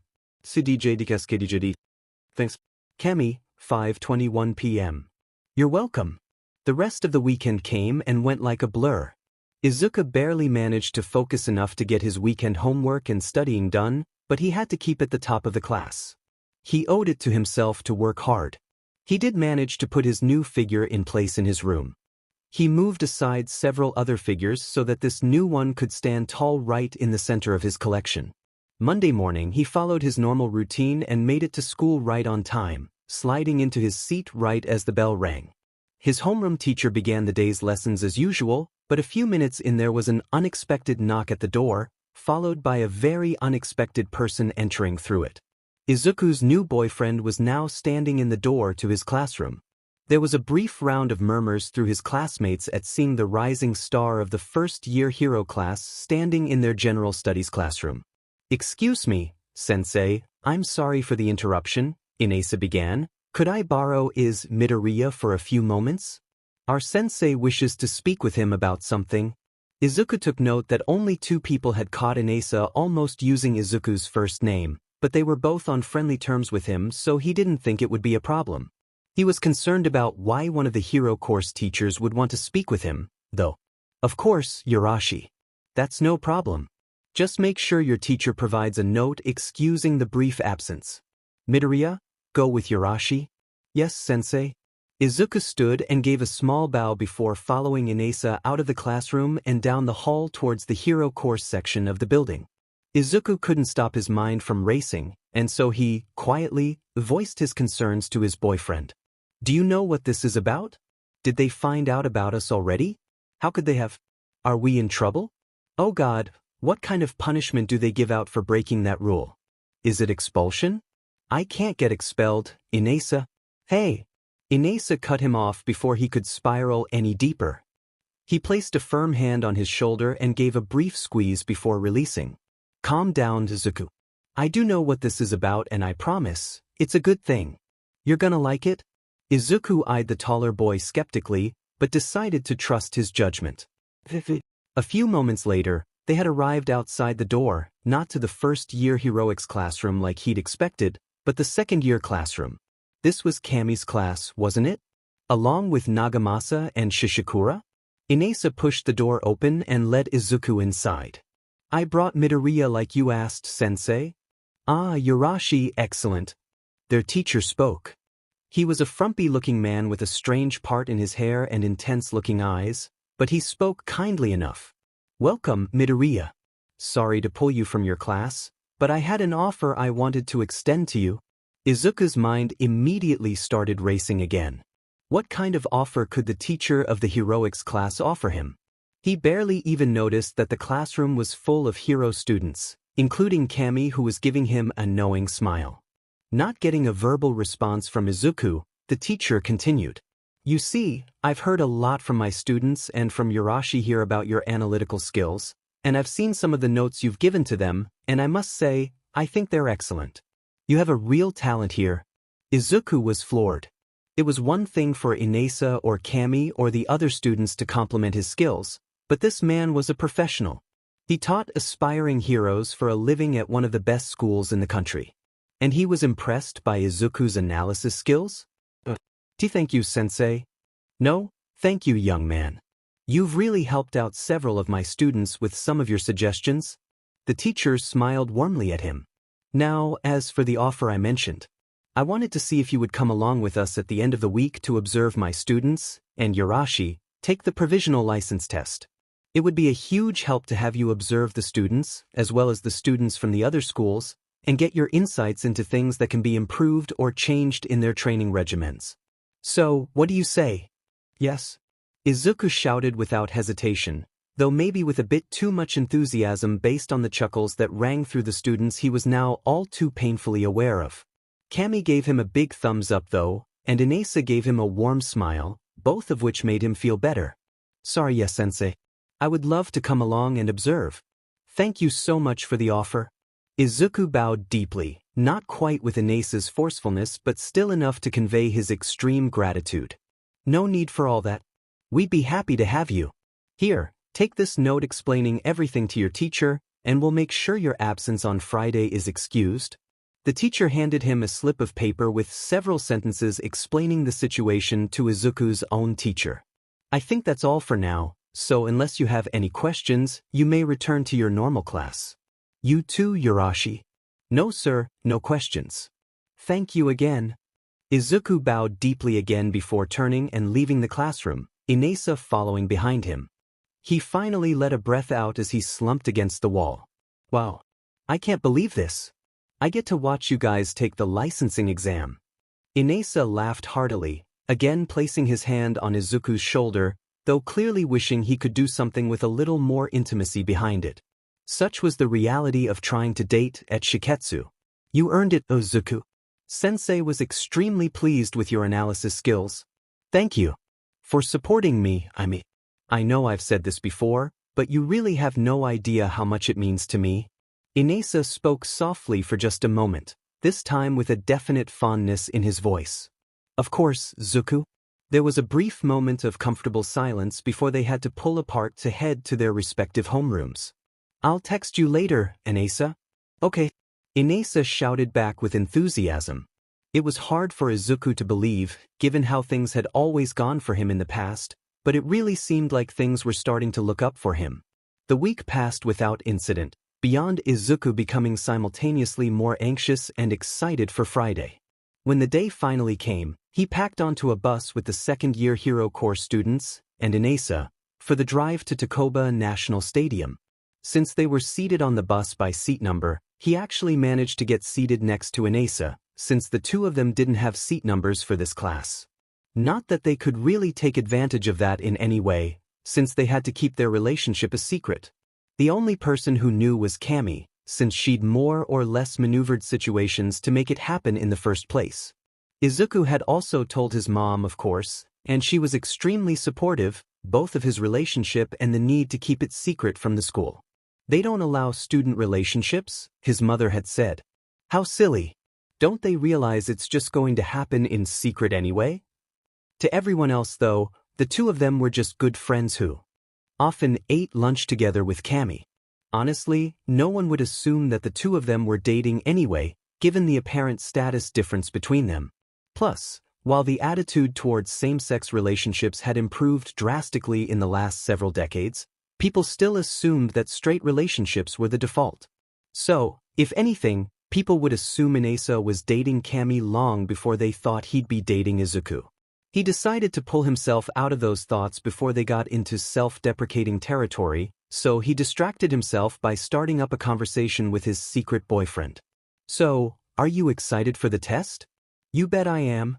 Inasa always had such energy about him. It was almost infectious, and one of the things Izuku liked most about him. Good. I'm looking forward to watching you and the other hero students show off. It's rare I get to see you all use your quirks when you're going all out in training. I'll make sure to put on an extra good performance, just for you then. Izuku had to fight the blush riding into his cheeks. He thinks, good luck out there, I know you're gonna do great. All of you will. Thanks Izuku. Camy called from a few seats back. It's nice that we get, like, our own personal cheerleader. Izuku blushed again, but he knew she was only joking around. Just do your best everybody. I'll be sure to have my best suggestions and analysis when you're done. Just then, the teacher stood up and addressed the bus. Alright, we're pulling up now. Everyone make sure to grab your costumes when you get off the bus, and we'll head inside to the provided lockers rooms to get ready. Midoriya, you'll stick with me when we get inside and we'll head to the stands to observe. Be on your best behavior everyone. Nagamasa, I'm counting on you to keep everyone in line, and to look after Yashi as well. Nagamasa gave a firm nod. Yes sir. With that, the bus pulled to a stop behind a line of buses from other schools and they began to file off and gather together just outside. As they were waiting for everyone to get their things off the bus, Camy came up and whispered quietly to Izuku. So, you two are cute together. Izuku blushed deeply and shushed her. Camy, come on. You know we have to keep it a secret, or we'll get in trouble. I really don't want to mess things up for Inasa. Camy sighed. I know, Izuku. I'm only teasing, calm down. Besides, where is your boo right now anyway? Izuku suddenly spun around to look, and sure enough he couldn't see his boyfriend among the crowd of Shiketsu students. Where the heck did he go? Ultra. Inasa's voice carried loudly from near the bus in front of theirs and Izuku turned to look and froze completely. Inasa was currently standing in the middle of a crowd of students from UA High School. He was currently being chastised by Shishikura for barging into their huddle, but Izuku was barely aware of that, because his entire attention was on spiky ash blonde hair and crimson red eyes that thankfully weren't currently looking at Izuku. Kaken was here. This wasn't good. He really didn't want to deal with the fallout if Kaken saw him here. Especially since he wasn't even here as a hero student, but just as an observer. He briefly winced as Inasa slammed his head to the concrete to apologize for his rudeness, but he'd have to worry about that later. Camy. He turned and whisper-shouted at his best friend. You have to hide me. Use your illusions and make me look like someone else, please. Camy looked at him in confusion. But, what's up, fam? I can't explain now, there's no time. Just please hide me. I'm begging you. He tried to sound as pathetic as possible, which was honestly how he felt at that moment, and use his biggest puppy dog eyes. Geez, fine. No need to pull out the heavy weapons. I do want an explanation later though. She held up her hand and gave a quick blow and a rainbow mist swirled around Izuku before vanishing, and suddenly he looked completely different. He could see in the reflection of one of the bus windows that he was still in the Shiketsu uniform, but he was several inches taller and his face was covered by a mouthless, expressionless black mask with 2 white circles where the eyes would go. It honestly looked like it could be someone's quirk rather than a mask. This would do. He didn't look recognizable in the least, and so felt comfortable, or at least comfortable enough, going over to join his classmates as Inasa was finishing his explanation. He couldn't really pay attention to anything that was being said though, or even try to start analyzing any of Kaken's classmates, since he'd seen them perform in the sports festival. He was too focused on Kaken. He'd grown since last Izuku had seen him in middle school, even though it had only been a few months. He'd gotten a little taller and his hero training had clearly filled out a lot more of his muscles. Honestly, Izuku was glad that Camy's disguise for him didn't have pupils, because otherwise it would be way too obvious that Izuku was blatantly staring at the blonde. Almost as if in response to that thought, Kaken turned his head and locked eyes with him. Izuku froze, as if he somehow believed that Kaken's vision was based on movement, and if he held perfectly still, then the blonde would move on. As it was, the other boy merely squinted for a moment and then made a teeth sound as he turned away towards one of his classmates, a boy with wildly spiky red hair. Izuku recognized him from the sports fest as Kirishima, the boy with the hardening quirk. "Let's go." Shishikura's bored drawl snapped Izuku from his trance, so he turned and started walking with his class. Once they got inside, he heard their teacher speak. "Where'd Midoriya go?" "Oh, I'm right here, sir," Izuku called. Camy let her illusion drop right then so the teacher could confirm his presence and identity. "Oh," he said before squinting slightly. "Why were you using one of Miss Utsushimi's illusions?" "Oh, it's kind of embarrassing." He rubbed the back of his neck, knocking his cap askew as always. "I was avoiding someone who I used to know." "I'm sorry, sir. It won't happen again," he hoped. "Well, that's fine then, I suppose." He sounded confused but didn't press the matter further. "Come on, let's go head to the stands so we can observe once the test starts." "You have your notebooks?" "Yes, sir." Izuku happily patted his bag, which had a number of his previous analysis notebooks on the Shiketsu students as well as on the UA students he'd seen in the sports fest. He also had his multiple notebooks on Kaken, since somewhere in the back of his mind he knew there was a chance he'd see his old childhood friend here. Lastly, he had a number of empty notebooks that he'd be filling while he observed today. "Good, let's get moving." With that, they set off away from the students towards the stands, and Izuku gave a last wave of good luck to his friends and his boyfriend. The first round of the exam was pure insanity, which was appropriate, Izuku supposed, since that's what most actual battlefields were like when villains attacked and lives were on the line. There were monitors positioned in the stands so that the teachers and Izuku could get a closer look at what was going on during the exam, but there were so many students it could be hard to track everything at times. The first thing he'd caught was what apparently happened every year at the licensing exam, the UA crush. Or at least, that's what was supposed to happen. Every year, UA was the first school targeted and were usually decimated, since the other schools already knew their quirks from watching the sports festival. In this case, though, UA had clearly stepped up their game. They'd unleashed a series of powerful moves that deflected every single ball that had been thrown at them. Not a single UA student had been eliminated in the opening volley. Sensing the fight about to turn against them, one of the Ketsubutsu students had used his quirk to cause an earthquake that split up the entire field and everyone on it, scattering them to the four corners of the arena. From there, the chaos truly began. He'd witnessed his boyfriend use the overwhelming strength of his quirk to be the first one to pass by eliminating several hundred students in a single attack.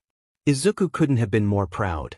He'd witnessed the Todoroki boy who Inasa had mentioned use incredibly smart tactics to outwit a group of ninja-clad students and pass himself. He didn't see anger or hatred in the boy's demeanor at all, but it was hard to read those kinds of things from up in the stands. He'd witnessed several groups of UA students pass as well as several from his own school. Most interestingly, he'd watched Shishikura take on Kaken as well as Kirishima and the UA boy with the electric quirk, Kaminari. He'd done well, but Shishikura made the same fatal mistake that so many did. He underestimated Kaken. More specifically, and most surprisingly to Izuku, he underestimated Kaken's ability to inspire those around him to do the best they could for others. Izuku of course knew this about the explosive blonde, but it was rare to see it in action with other kids their age. UA must really be bringing out the best in Kaken. He felt bad for Shishikura, but he knew this was inevitable. He'd heard the boy many times rant about that awful, angry, blonde boy from UA who gave the school a bad name and a worse reputation. He'd kept his mouth shut, of course, not wanting to make trouble for himself, but he knew that the other boy had no idea what he was talking about. He didn't understand Kaken at all. Not many people did, unfortunately, but it looked like maybe that was changing, if the way those two boys were following him was any indication. Kaken had many followers and lackeys in elementary and middle school, but this was different. These boys looked up to Kaken in much the same way Izuku always had. Maybe there were others finally starting to understand him. Camy had managed to pass the first round as well, but she'd somehow managed to do it without Izuku seeing what happened at all.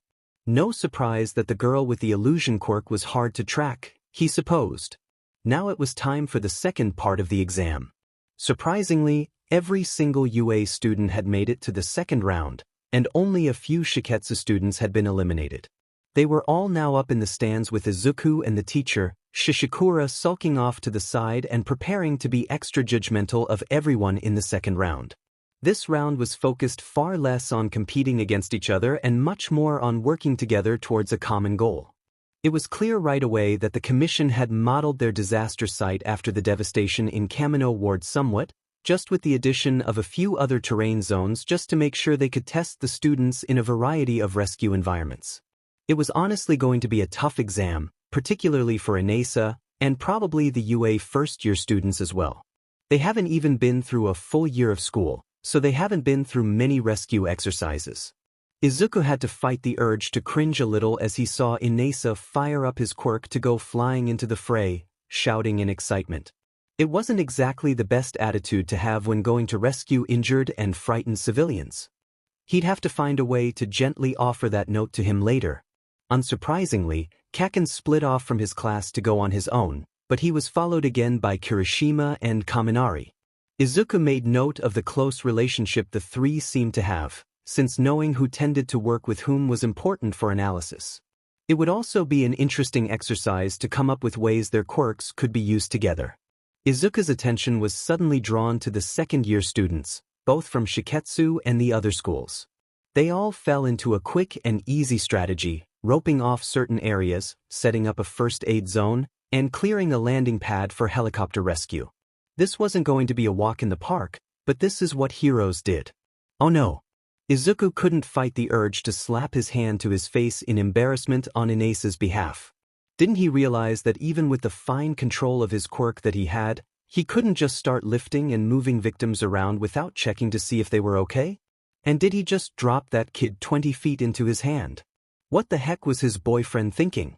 Off to his right, Shishikura was voicing something similar to Izuku's thoughts, though in a much more condescending way. Fortunately, the teacher was there to remind him that he didn't even do well enough to make it to this round, so Izuku didn't really pay it much attention. The exercise proceeded pretty smoothly from there. Izuku was immensely impressed by everyone's performance after a few initial stumbles here and there. The students began splitting off into smaller groups and moving to areas where their quirks would be most effective. With Nagamasa overseeing him, Inesa was also performing better. And then, everything changed.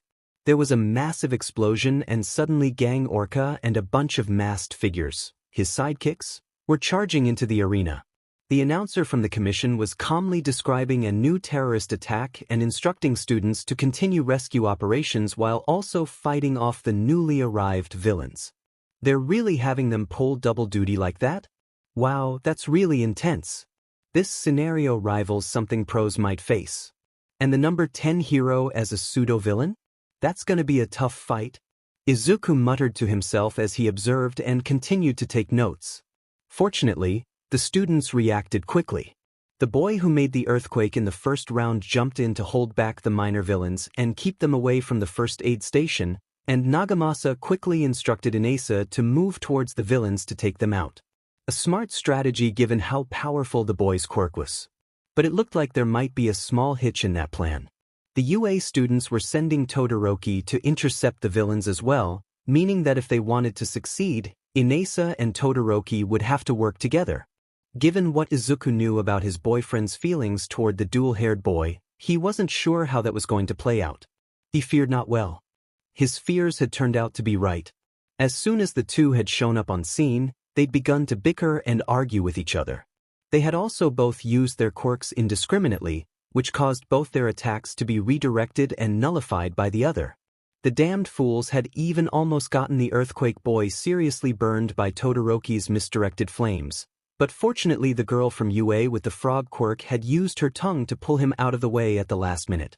She'd also scolded Todoroki and Inesa for their foolishness, at which point they seemed to finally get their act together and work towards defeating the enemy, like they should have done from the beginning. Izuku had been distracted from his frustration, though, by the frankly amazing way they'd utilized their quirks in a combo move that managed to hold Gang Orca back long enough for the last civilians to be rescued. When the dust settled and everyone had gotten changed back out of their hero costumes, so many people had passed the exam. He saw almost everyone from Shiketsu, those who'd made it to the second round, as well as almost every name from UA. The only notable failures had been the ones he'd kind of expected. First was Inesa and Todoroki, almost certainly for their abysmal teamwork. Next was more unfortunate, which was Camy. With her quirk, she hadn't really been able to do much besides offer basic help at the first aid station. They must have determined that she hadn't done enough to pass. Lastly was Kaken. Izuku wasn't really surprised. Even if UA was helping him learn and grow like he suspected it was, the boy was still too aggressive and angry. Honestly, Izuku was kind of upset about that one. Sure, Kaken had an attitude, but Izuku had been watching him during the exercise. He really didn't do anything wrong besides be a little too blunt with the HUC members. He really didn't deserve to be failed just for that. The good news came in the form of the announcement of special remedial courses that anyone who'd failed just the second round could take, at the end of which they'd receive their full licenses just like everyone else. Izuku was so glad for them. It was a second chance that they all really deserved. From what he'd seen, no one who failed the second round deserved to be excluded. They'd all need a bit of additional help, but he could just tell that they would all make amazing heroes one day. Once everyone who'd passed had finished the process of collecting their new license, they'd all gathered back onto the bus for the return trip home. Izuku handed off his analysis notebooks to the teacher for review, as they'd discussed previously, and then took his seat next to Inesa. "I'm sorry you didn't pass. I still think you did a great job, though." Izuku spoke with as much warmth as possible to try to convey the genuineness of his words. "That's okay," Inesa replied. He still was speaking in his normal energetic tone, but Izuku could tell it was just the tiniest bit more forced than usual. "I screwed up out there, so it's only fair they didn't give me my license." "That's true, you did make some mistakes, but at least they're giving you the remedial course to try to learn from those mistakes." "Exactly. I'm really pumped to go through all of it." Inesa paused for a moment in thought before continuing in just a slightly more reserved tone. "I tried so hard to keep in mind what you said about Todoroki, but once I saw him I just couldn't get the image of his and Endeavor's hateful eyes out of my head. I just let my emotions take over." "I'm sorry, Izuku. You don't need to apologize to me." Izuku waved his arms in front of himself. "But maybe you owe Todoroki an apology though. And it wasn't entirely on you either. He definitely could have handled the whole situation better. But you both came together in the end, and that combo move was amazing. I would love to work with you both on improving it someday. I have so many ideas." "That's awesome. I can't wait." Inesa was back to his usual levels of excitement finally. "It looks like I'll get my chance to work with him more, anyway, since we'll both be taking the remedial course." "Oh, that's a great point. I'll try to write out my thoughts about ways to use your quirks together and give it to you. That way you can work with him on it if you get a chance during the remedial course." Izuku smiled up at his boyfriend. "I'm really proud of you, though, Inesa. Of all of the students, really. Everyone did such a good job, regardless of the final outcome." Izuku really wished he could hug his boyfriend, but he didn't want to take the unnecessary risk. He settled for giving him a comforting pat on the leg as they settled in for the bus ride home. Once they'd arrived and begun offloading everything, the teacher pulled Izuku aside to return his notebooks. "Midoriya, these are amazing. You captured so much detailed information in such a relatively short amount of time. I really think you have a talent here, one we should continue to develop throughout your time at Shiketsu." Izuku's eyes widened. "Really? Of course. I'm going to recommend we modify your class schedule a little bit to have you sit in on some of the heroics classes to observe and analyze." It will help hone your skills, and I think your insights would really help the students grow and learn even faster. Izuku's mouth dropped open. He couldn't believe it. He barely managed to stammer out a reply. Oh, of course. That sounds amazing. Thank you so much, sensei. The teacher chuckled. You're quite welcome, Midoriya. We'll talk more about it on Monday. In the meantime, enjoy your weekend. He turned and left, and Izuku was speechless. Yo, Izuku, that's so rad. Like, what a great opportunity. Camy came up and threw an arm around his shoulder in camaraderie. Yeah, it's a great opportunity. I just know you'll do great, Izuku. Inesa walked up as well and put a hand on Izuku's shoulder in show of support. There was just the smallest bit of affection in it too, an obvious sign that he wished he could do more, give him a hug or a kiss, and Izuku wanted to do the same, truth be told, but they kept themselves under control. Thanks, guys. It's all thanks to you all and the other students for recommending me so highly. I can't even begin to tell you how much I appreciate it. He sniffed as he wiped away the joyful tears that were beginning to run down his cheeks. Camy gave him a friendly squeeze before stepping back. Geez, you cry a lot, Izuku, she teased. Izuku laughed mirthfully. I know. It's an old habit. I'm trying to break it, but it may be too ingrained in me at this point. That's okay. Inesa said. It's just a part of who you are. They all smiled warmly at each other before saying their farewells and moving towards their various routes home. Upon arriving home and giving his mother the good news, she insisted on making a big celebratory dinner. It had been a delicious meal with great company as always. He truly didn't know what he would do without his mother's love and support. He knew on some level that she felt guilty for not being as supportive of his hero dream as she could have been when he was first diagnosed quirkless, but he didn't hold it against her at all, and as far as he was concerned, she'd more than made up for it with her support of his life now. Full from his meal, and overflowing with happiness at all the things that had been going right for him, he moved to his bedroom and decided he needed to let these emotions out. He hadn't made a video for the channel in a few weeks, given how busy he was with school, so he figured he was overdue. And he knew just the song to sing to let out all the positive emotions that he was fit to burst with. He secured his hoodie and mask, got his setup all ready, and started recording. The drums and brass kicked in hard, he felt the energy flow through him, and he started to sing. For once in my life I've got someone who needs me. Someone I've needed so long. For once unafraid, I can go where life leads me. And somehow I know I'll be strong. He really loved this song. It had always been one of his favorites. For once I can touch what my heart used to dream of. Long before I knew someone warm like you could make my dreams come true. Before, this song had been something to aspire to. Something he hoped to one day attain, even when he was at his lowest points in middle school.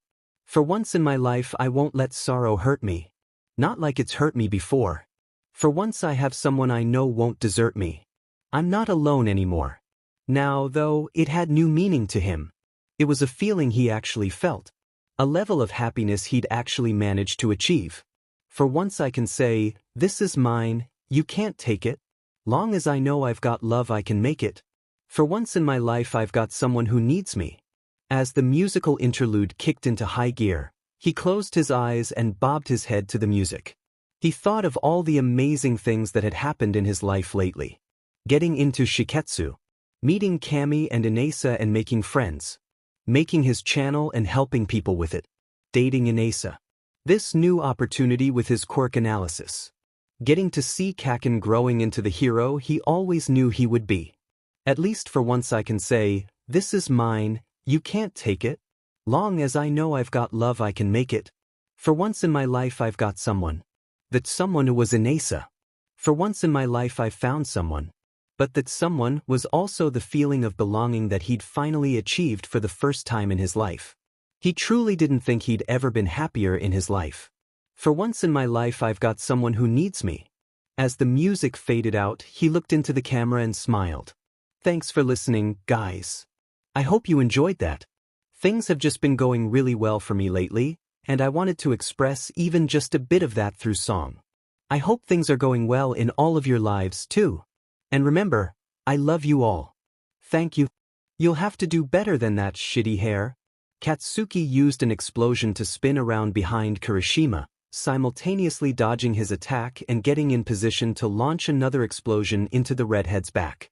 Aizawa had decided he was too tired to come up with any actual exercises for today's heroics course, so he just told everyone to pair off and do quirk sparring.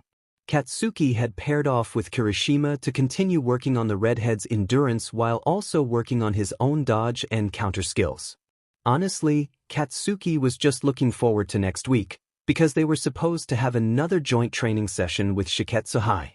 According to Aizawa, they were going to have some kind of special guest this time, an analysis student of some kind, but honestly Katsuki couldn't care less about that. He was just excited to have another go at that damn wind bastard.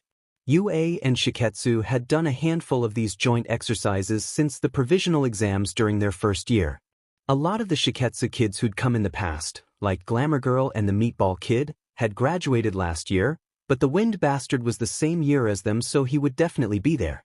Katsuki had gone head-to-head with him in almost every one of these exercises, and he was beyond frustrated to admit that their record was currently a draw. The bastard just had extremely fine control of his quirk, and it was difficult to maneuver around sometimes, but Katsuki was eager to take the lead next week. With a last booming explosion to Kirishima's midsection, the redhead's stamina finally dwindled to nothing and he fell to the ground and tapped out. Catching his own breath, Katsuki reached a hand out to help his best friend back to his feet. "You lasted a lot longer that time, shitty hair. You actually put up something of a challenge." Kirishima smiled wide, understanding by now that that was the Katsuki Bakugu equivalent of glowing praise. "Thanks, man. Your dodges are coming along really well too. I was doing my best to be unpredictable, but I still barely managed to touch you." "You're damn right you didn't." Katsuki couldn't help but smile back, though his was more of a friendly smirk than anything. "Alright, that's enough for today. Pack it in and get changed. See you in class tomorrow." Aizawa drawled in his usual bored manner as he curled up into his sleeping bag in the corner of Gym Gamma to take another nap. The class headed out the doors of the gym and towards the lockers to change out of their hero costumes and shower before heading back to the dorms for the evening. On the walk back to the lockers, he noticed Todoroki staring off into space with a weird expression. The half-and-half boy had always been somewhat distant and aloof, but that seemed to have been dialed up quite a bit in the last few months or so. It was frequently like he was in another world altogether. Letting himself intentionally slow to fall back next him, Katsuki pulled him from whatever trance he was in. "Oi, icy hot. What the hell's up with you lately? You're always staring off into space like you got hit with Brainfucker's quirk or something?" Todoroki had the briefest flash of guilt on his face at being caught in whatever daydream he was in, but swallowed it quickly with his usual impassive stare. Katsuki was actually proud to say, to himself, not out loud to anyone else of course, that he and Todoroki had actually become pretty good friends in the last couple years. They'd gotten off to a bad start, what with Katsuki's anger issues and Todoroki's daddy ones, but now they were actually pretty close, in an aggressive but friendly rivals kind of way. In fact, Todoroki was the only person in Katsuki's life besides Kirishima who knew just how much of a bully Katsuki had been in middle school. Neither of them knew the specifics of who it was he'd bullied, that hadn't been the important part, but they knew some of the awful things he'd done. It had been part of his therapy, open up about his past to the people he trusted. It hadn't been fun, but it actually had helped him feel a little better and come to terms with just how much he'd grown and changed since then. He'd never be a happy ball of sunshine like Kirishima, or like Deku had always been when they were kids, but he was at least becoming more and more well-adjusted by the day. And as odd as it was to admit, his strange rivalry/friendship with Todoroki helped with that. But anyway, the bottom line was that Katsuki was close enough to his half-and-half classmate that he could actually read his minute facial expressions pretty well, which meant he could tell that the two-toned boy was debating in his head whether to come clean about whatever was going on. "Alright, spill it, icy hot. I can practically see the two halves of you fighting in your stupid mismatched eyes. Just tell me what's going on. You promise to keep it to yourself? I don't need everyone else getting in my business too." Todoroki asked with just the barest hint of a raised brow. "Do I look like a fucking gossip to you? I may be friends with Mina, but unlike her, I can actually keep a secret." Todoroki eyed him for a few moments longer before letting out a microscopic sigh. Fine. It's about the training next week. Or more specifically, who's gonna be there? Is this about your weird crush on the wind bastard? Katsuki asked without an ounce of tact. He'd seen all kinds of little emotions slip past Todoroki's emotional mask, but he was pretty sure he'd never seen him blush before. Not until today, that was, because Todoroki was most definitely blushing. It was more prominent on the right side of his face because of how his quirk worked, but it was definitely there all around. How the hell did you find out about that? The other boy hissed. You're not exactly subtle about it. You've clearly had a crush on him since we did those damned remedial courses in first year, and every time you do those training sessions with your quirks, it's all you can talk about for days. Oh God, do you think Inasa knows? Katsuki chuckled. Fortunately for you, you've got a crush on a moron, so no, I don't think he has any idea. Thank God. I do think he thinks you're pretty alright too, though. The moron is always a giant ball of energy, but he really lets it loose around you more often than not. You should just man up and go for it. Todoroki looked genuinely confused at this. What? No, that can't be right. He can't like me and I can't go for it, because Inasa has a boyfriend. He has since first year. What? That moronic bastard actually managed to get himself a boyfriend? I mean, I knew you liked him, but I figured you were the exception. Shocked there's two idiots out there dumb enough to go for that dumbass. Todoroki ignored the insults, since he knew as well as Kirishima by now that they were just Katsuki's default way of communicating and he almost never meant them. Well, I guess there are, because he definitely has a boyfriend. I've met him a couple times actually. He's a nice guy. I think he may even be the analyst student that Mr. Aizawa mentioned is coming next week, but I'm not sure. Katsuki paused to consider. Well, that blows. Sorry, icy hot. He gave him a friendly but ultimately unhelpful pat on the back before heading into the locker room. Gee, thanks, Katsuki. He heard Todoroki mumble behind him as he also entered the lockers. Walking up to his locker, Katsuki pulled off the more complicated pieces of his uniform, wiped them clean, and then put them away in their case. He wiped the sweat from his forehead next, then pulled his uniform shirt off before finally pulling open his locker to carefully hang it up inside. He went to tap on his phone screen where he'd left it in his locker during training and nearly froze at the notification he saw there. YouTube 31 minutes ago. Deku has uploaded a new video. Ever since he'd stumbled upon Deku's channel thanks to Kaminari, Katsuki had developed something of an obsession. He told himself it was just with the nerd singing voice, but that lie was getting harder and harder to tell himself with every video he uploaded. It was honestly a pretty flimsy lie from the start, considering how many times Katsuki had watched each of Deku's videos. Every single one the nerd had uploaded he'd watched a minimum of 3 times, but there were several of his favorites that he'd watched many more times than that. Deku was extremely talented and he managed to pour raw emotion into every single song he performed. It was completely mesmerizing, to the point where he'd assume it was the nerd's quirk, if he didn't know otherwise. On subsequent viewings of each video, he'd actually managed to learn a few things about Deku's life after moving away. There wasn't much, since Deku didn't say a whole lot during the videos, but there were little pieces here and there. Firstly and unsurprisingly, the nerd was still a huge All Might fanboy. In his earlier videos, when he was just in his bedroom instead of the mini recording environment from his newer videos, you could see all the crazy All Might merch that littered the walls and shelves behind him. A lot of the merch Katsuki recognized from when he and Deku would play in his room when they were kids, but quite a bit of it was new.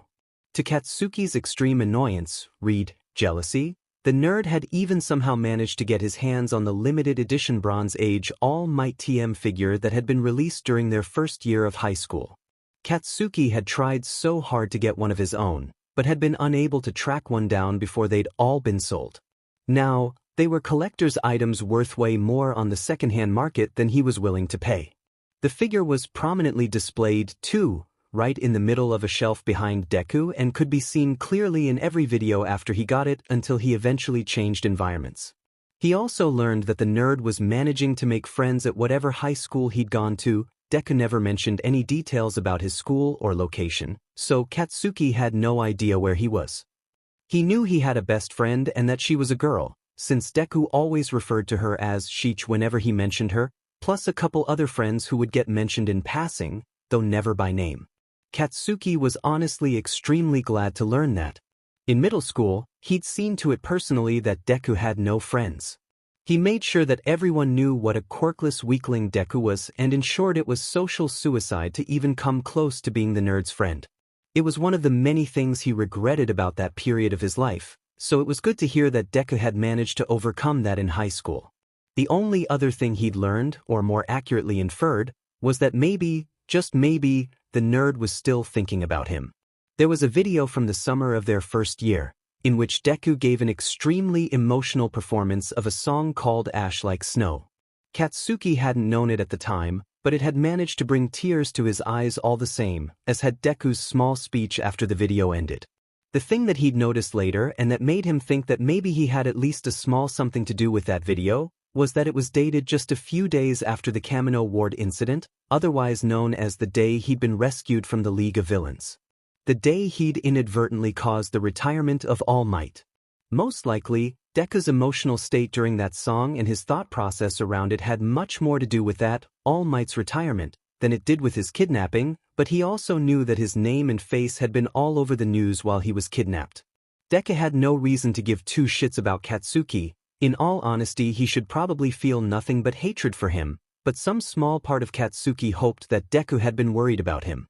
He did his best to ignore that part of himself, but it wasn't an easy thing to do. Overall, he wasn't able to learn much because Deku was being extremely careful about sharing any details in his videos, which was wise given how awful people on the internet could be. In fact, Katsuki had ended up taking it upon himself to come to Deku's online defense anytime some asshole or troll would start talking shit in the comments. He'd of course used his alternate account, KM0715, that he'd made specifically to follow Deku's channel, but he had become a regular there. Sometimes it was as simple as saying, "Shut the fuck up, Deku is amazing," and other times it was a multi-paragraph dressing down of some moron who had the gall to describe why the nerd's singing was bad. Deku himself probably didn't see any of it. Why would he bother reading assholes' comments anyway? The greenette probably had metaphorical steel skin after everything Katsuki had ever said to him, so what did trolls online matter? But still, Katsuki felt like it was somehow his responsibility to defend Deku. Some small, insignificant way of making up for what an asshole he'd been in the past, even if the nerd would never know about any of it. "Hey, you alright, man?" Kirishima snapped him back to reality with his question. "You kinda spaced out for a minute there?" Katsuki shook his head a bit, shifting his focus back to his phone, which had by now gone black again, but he knew the notification that waited for him there. "Yeah, fine. Just gonna go use the restroom." He gripped his phone and snatched his wireless earbuds from his locker before making his way into a bathroom stall and locking it behind him. He sat on the lid of the seat, plugged his headphones into his ears and started pulling up the video. Fuck it, he thought, I've got nothing going on. I'll just watch it now real quick then head to the dorms. He pulled up the video and turned his phone sideways to get it into full-screen landscape mode. "Cake by the ocean?" he muttered quietly under his breath. "Weird name. Never heard of it." He hit play and was immediately met by Deku's eyes behind his usual mask, but that was where the normalcy of this video stopped. First, he wasn't wearing his normal hoodie. Instead, his green curls were covered by a green wool beanie and he was wearing some other kind of outfit, though Katsuki couldn't get a good look at it right now, since Deku was leaned in towards the camera. The camera was the next odd thing. The angle was slightly higher, as if the camera were sitting on a lower surface than it usually was and had to be tilted up to compensate. This was most likely due to the fact that Deku was clearly in a different location than usual. Once he'd moved on from his bedroom, he'd started singing in some kind of makeshift recording space, but it was hard to tell exactly where it was. The corner of some room where sound-absorbing foam panels had been set up behind a mic. Now, though, they were in a much larger and more open space. Katsuki could still see the normal mic waiting behind Deku a ways, but the rest of the room looked, frankly, insane. It was a pretty convincing illusion or hologram or something of a calm-looking beach, waves crashing gently into it and the sun shining high above. The only reason he knew it was an illusion of some kind and not an actual beach was that he could see at the edges of the screen the barest hint of where the illusion bled into the normal walls of whatever room the nerd was actually in. "Hi guys." Deku greeted with his usual enthusiasm. "Okay, so as you probably noticed, this video is a little different. You see, it's the result of the constant badgering of my best friend. Hey, I don't badger, I request, and you comply." So the best friend was actually in the room with him. That was a first. Deku usually recorded alone. And there was something about the best friend's voice that was familiar, like he'd heard it somewhere before. Deku continued speaking before Katsuki could think on it further. "Yeah. Anyway, this one's gonna be a little outside my normal, and outside my comfort zone." He muttered the last bit under his breath, barely getting picked up by the camera's mic. "Hopefully you enjoy it. But if you don't, it's her fault." He pointed off camera, presumably at his best friend, and then stood to walk back towards the performance mic. Once his full form was in view, Katsuki practically choked on his own spit. Deku was decidedly not in his usual ensemble of jeans and a fitted hoodie. He was about as far from that as you could get, since he was instead wearing some kind of practically skin-tight leather bodysuit that zipped up the front. Thankfully for Deku's dignity, and Katsuki's sanity, he had on some sort of cup that prevented his bulge from being too obscene, but the outfit left pretty much nothing else to the imagination. Deku was by no means muscular, but he clearly kept in good shape, given the way the suit hugged every piece of him and showed a lean, healthy figure, the only prominent fat being his still-present baby cheeks. As if sensing the eyes of Katsuki and every other viewer on him, Deku had the good sense to blush and look sufficiently sheepish, but he recovered quickly and gave a nod off camera, after which the music started to play. The song started with a low, simple bass line accompanied by a rhythmic clapping, which had Deku lightly bobbing and swaying to the beat, eyes closed before he opened his mouth. "No. See you walking round like it's a funeral. Not so serious, girl. Why those feet cold? We just getting started, don't you tiptoe." Tiptoe.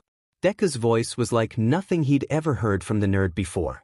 It was practically sinful, and on the last tiptoe, he looked dead into the camera with a sultry look and just the barest hint of a raised brow.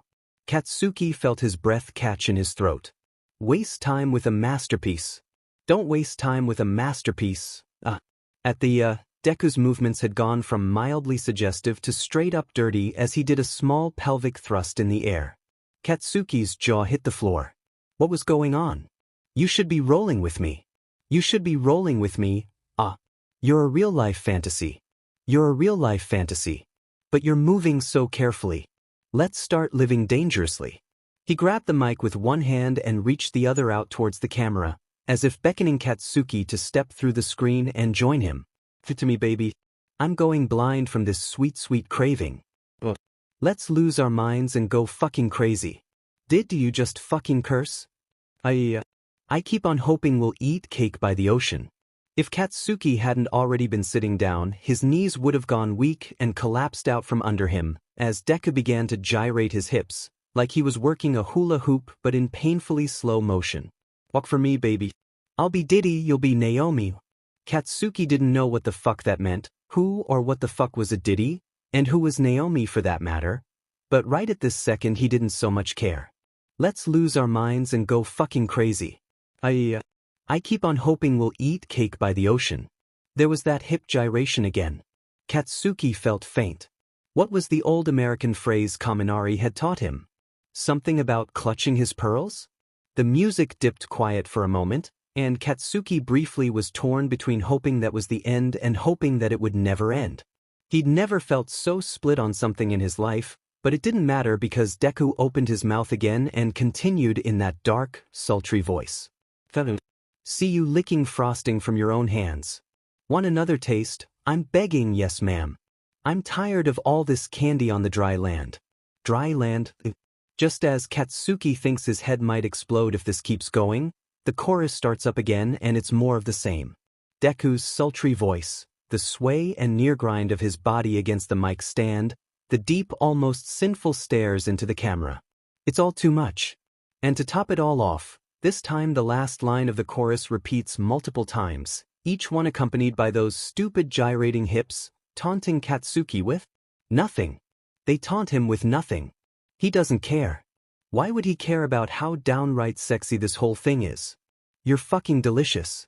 Katsuki clutches his hand at his chest in shock, which is when he finally remembers that he's not wearing a shirt. He's shirtless, in a bathroom stall, watching his childhood best friend perform a routine that might as well be softcore porn, as far as Katsuki's concerned.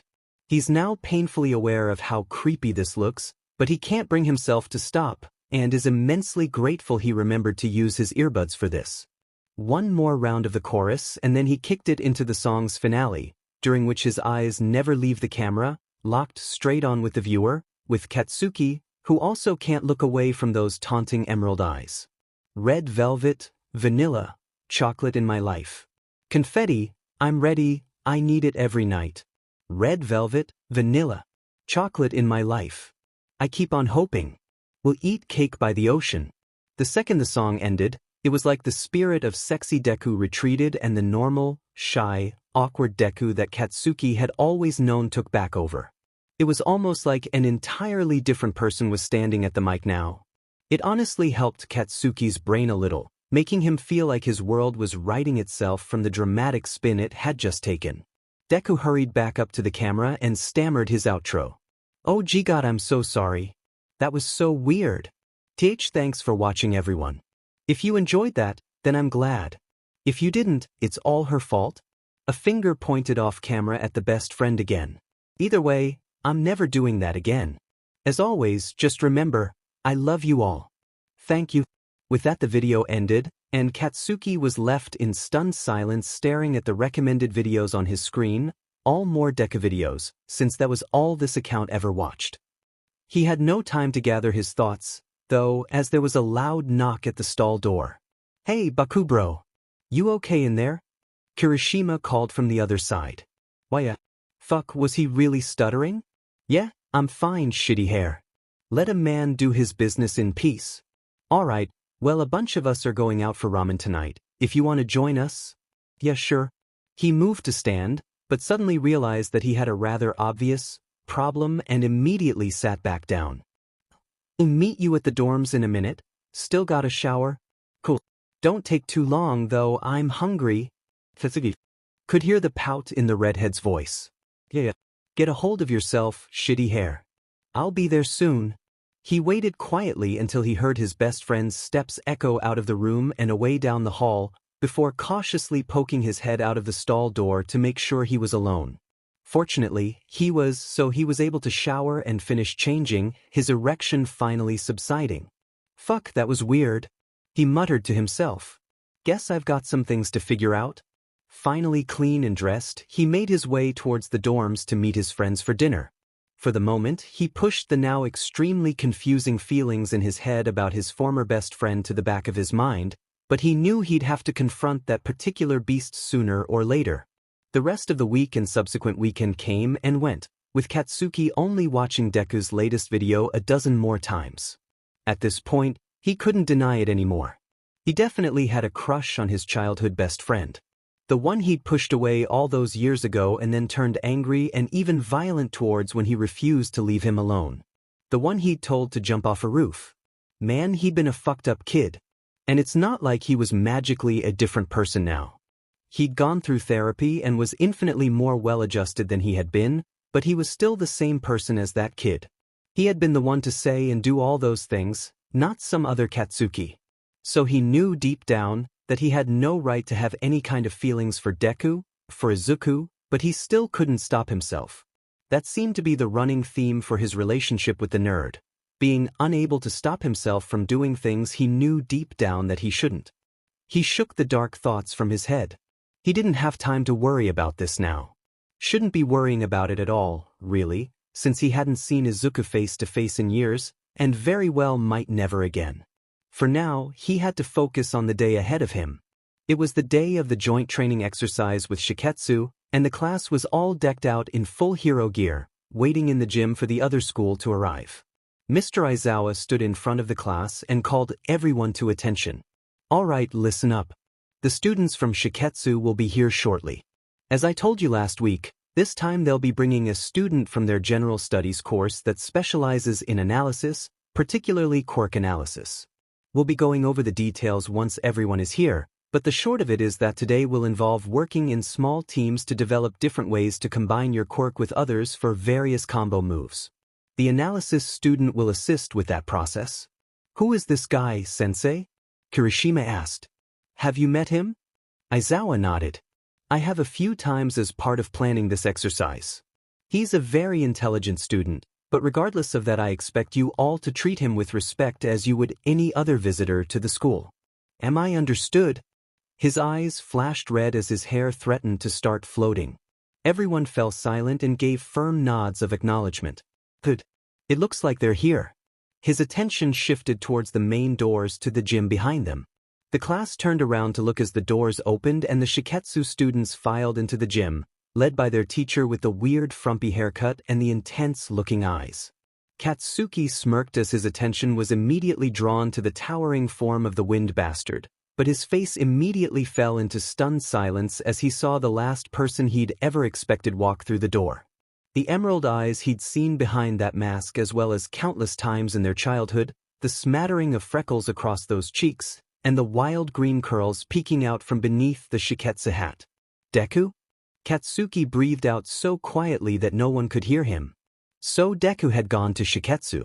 But he hadn't ever seen him in any of their previous joint exercises, which meant he couldn't have been in their heroics course.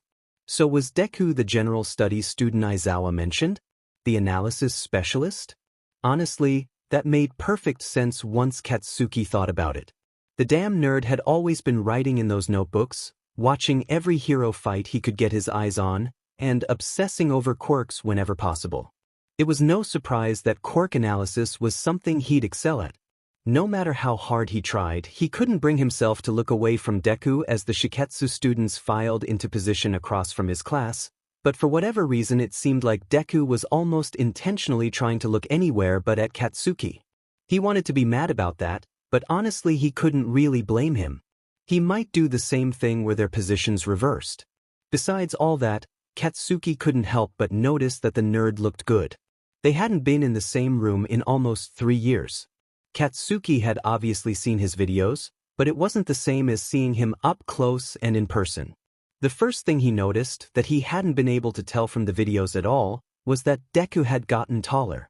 He still wasn't quite as tall as Katsuki, who'd also hit a growth spurt second year, but he'd shot up a good bit and was probably only a couple inches shorter.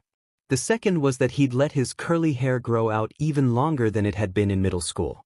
Deku always kept his hair completely covered in his videos, so Katsuki hadn't noticed, but it was pretty well grown out now. To the point where it was hanging down the sides of his head somewhat from the weight, rather than sticking straight up and out. It was somewhat covered by the dumb Shiketsu uniform cap, but it still looked really good, actually. Before he could ogle the nerd any further, Mr. Aizawa started speaking. Alright class, welcome back the Shiketsu High Hero Course students. Along with them, say hello to Izuka Midoriya from the Shiketsu General Studies course. He gestured towards Deku, who gave a small little wave. At least that was familiar, he was still a socially awkward nerd. Midoriya will be analyzing all of you today and assisting with advice on ways you can match up your quirks with one another. That will be the focus of today's exercise, not any sort of head-to-head competition. He made a pointed look in Katsuki's direction at this, but he was honestly too distracted to make any sort of reaction. Aizawa, along with the rest of the class, seemed mildly surprised at Katsuki's silence at this announcement, but he recovered quickly and moved on. Midoriya has already observed most of you either at the sports festivals, at your provisional license exam, or both, so he has some analysis already prepared. Whoa, seriously? Kaminari interrupted. That's so cool. What do you have on me? Deku seemed briefly surprised to be addressed so directly, but recovered quickly. Oh, you're Denki Kaminari. Hero name, Charge Bolt. Quirk, Electrification. Your entire body is like a battery, generator, and superconductor of electricity all in one. Controlling the direction of your electrical output is difficult without your support equipment, but I have some theories on that. Whoa, you had all that off the top of your head? Mina shouted in amazement. Is that like part of your quirk or something? Deku shifted nervously a bit. Oh, it's not? So what is your quirk, then? Something to help with your analysis or observation? Uraraka asked. He's quirkless. Katsuki found himself saying before he could stop himself. He regretted it instantly, not because every eye in the room was now on him, but because it was the first time in years that Deku was looking right at him, and the look in his eyes held nothing but hurt. What? No way! Mina shouted. Deku started, looking again at anything else besides Katsuki. Kaken's right. I am quirkless. Katsuki felt such an intense sensation of warmth at hearing that childhood nickname for the first time in what felt like forever. He hadn't realized until that moment just how much he'd missed it. Unfortunately, he wasn't the only one who heard it. Wait, Kaken? Kaminari asked with a mixture of surprise, confusion, and just a hint of mischief. What a cute nickname. Do you two know each other? There's a dash. He cut himself off partway through the nickname. He had no right to call Izuku that now. So what if he turned it into some positive thing to associate with his singing? Katsuki had only ever said that name with aggression and malice before, so what right did he have to say it now? None. He shouldn't even be thinking it. Izuku and I knew each other when we were younger. He finished with some shame, looking away towards the ground. Izuku seemed surprised to hear his actual name come out of Katsuki's mouth, but not as surprised as Katsuki's own classmates were at this sudden revelation. Whoa, really? Mina asked in awe. You're the first person we've met from Blasty's past. Spill, what was he like? Enough. Aizawa shouted as his hair and capture weapon floated around his head and his eyes glowed red, silencing everyone in the room and bringing them to attention. This isn't what we're here for. Save it for after class. Once everyone had settled down for a moment, Aizawa let everything fall back into place and got things started. Alright, Midoriya, do you have any particular groups you want to start with? Oh. Once again, Izuku seemed surprised to be called on, even though he was more or less the guest of honor here. Yes, actually. I already have a lot of thoughts on combinations for Inesa and Todoroki's quirks, since we've worked together before. He paused for a moment in brief hesitation before continuing sheepishly. And if it's alright with him, I actually have some ideas for how to work Kaken's quirk into the mix. Fine. Bakugo and Todoroki, go with Yashi and Midoriya. I don't want to hear any trouble coming out of you two, understood? Aizawa asked, but was clearly directing more of the question at Katsuki. They both nodded and started working their way towards an empty corner of the gym as Aizawa continued to give instructions. The rest of you begin breaking off into groups of 2 to 4 students and begin strategizing about ways to combine your quirks into either offensive or defensive techniques. We'll be coming around observing, and Midoriya will work with each group throughout the day, observing and providing his own analysis. I recommend you heed his words carefully. He's quite good at what he does. Katsuki swore he saw a faint blush in Izuku's cheeks at Aizawa's praise, but he opted to let it go without comment. Izuku had been picked on by him enough for this lifetime. Several lifetimes, in fact. Slightly apart from the 2 Shiketsu students, Todoroki stepped up beside Katsuki and gave him a curious look. You two knew each other? Yup. Was he the one you dash? Yup. Katsuki was in no mood to go over the details, but clearly Todoroki was smart enough to put 2 and 2 together to get 4. 4, in this case, being that Izuku was the kid Katsuki had told him in Kirishima about, the one he'd bullied relentlessly when he was a kid. Fortunately, Todoroki was also wise enough not to push the topic any further right then, though he fully expected a deeper interrogation later, from both him and the redhead. Alright, dashed, he cut himself off from the nickname again before taking a deep breath and continuing. Alright, Izuku. What have you got planned for us? There were so many things Katsuki wanted to say, but this wasn't the time. They were here for a purpose, not a heart-to-heart and an apology that was long overdue. It would have to wait for after class. For his part, Izuku seemed unable to help the small smile that played across his lips at hearing Katsuki use his actual name instead of his nickname. Or maybe it was just relief that Katsuki wasn't about to start beating him up right here in the middle of the gym, who knows? Well, I've been working on the fire tornado with Inesa and Todoroki for a little while now, but with Kaken here, I think we can add something new, an ice tornado. You see, we haven't been able to make one yet, because Todoroki's glaciers have been too sturdy for Inasa's whirlwind to break apart. Mostly we've just made the wind of the tornado colder. But now, he seemed to pause, as if he wanted the hero students to finish his line of thought. Both Inasa and Todoroki seemed to tilt their heads in contemplation of this. Seemed pretty straightforward to Katsuki though. Now with me here, I can use my explosions to damage the structural integrity of Icy Hot's glaciers, meaning Baldy over here can break them apart much more easily, right nerd?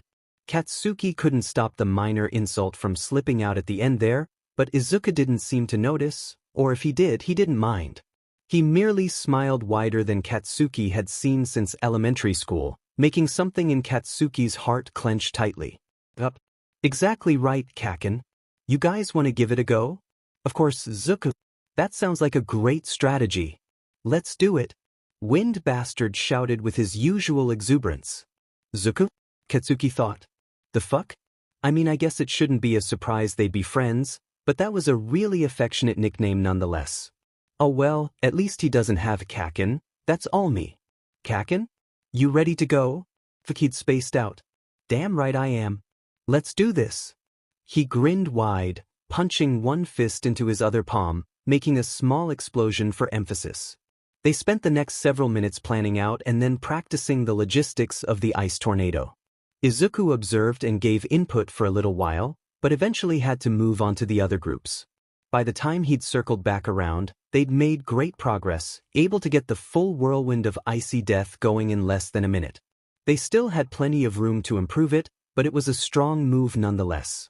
After some more training and tweaking, the day came to an end, and everyone moved towards the lockers to get changed. Katsuki, however, had one last thing he wanted to do. He'd put this off long enough, and who knows if he'd ever get the chance again. He was going to give Izuku the apology he more than deserved. He stood out in the entryway to the gym and took several deep breaths, counted to 10 a few times, did every trick he'd ever learned to keep himself relatively calm. This had to go well. Izuku deserved an apology, and he deserved it without Katsuki turning into a raging prick in the process. Honestly, there was every chance that Izuku wouldn't even forgive him, but that didn't matter. Besides, Katsuki didn't want to read too much into anything, but the nerds seemed pretty pleasant during their handful of interactions throughout the day's training. Everything they discussed had been all business, related to the move and technique, but still, Izuku hadn't seemed at all reserved or scared or shy like he might have been in middle school.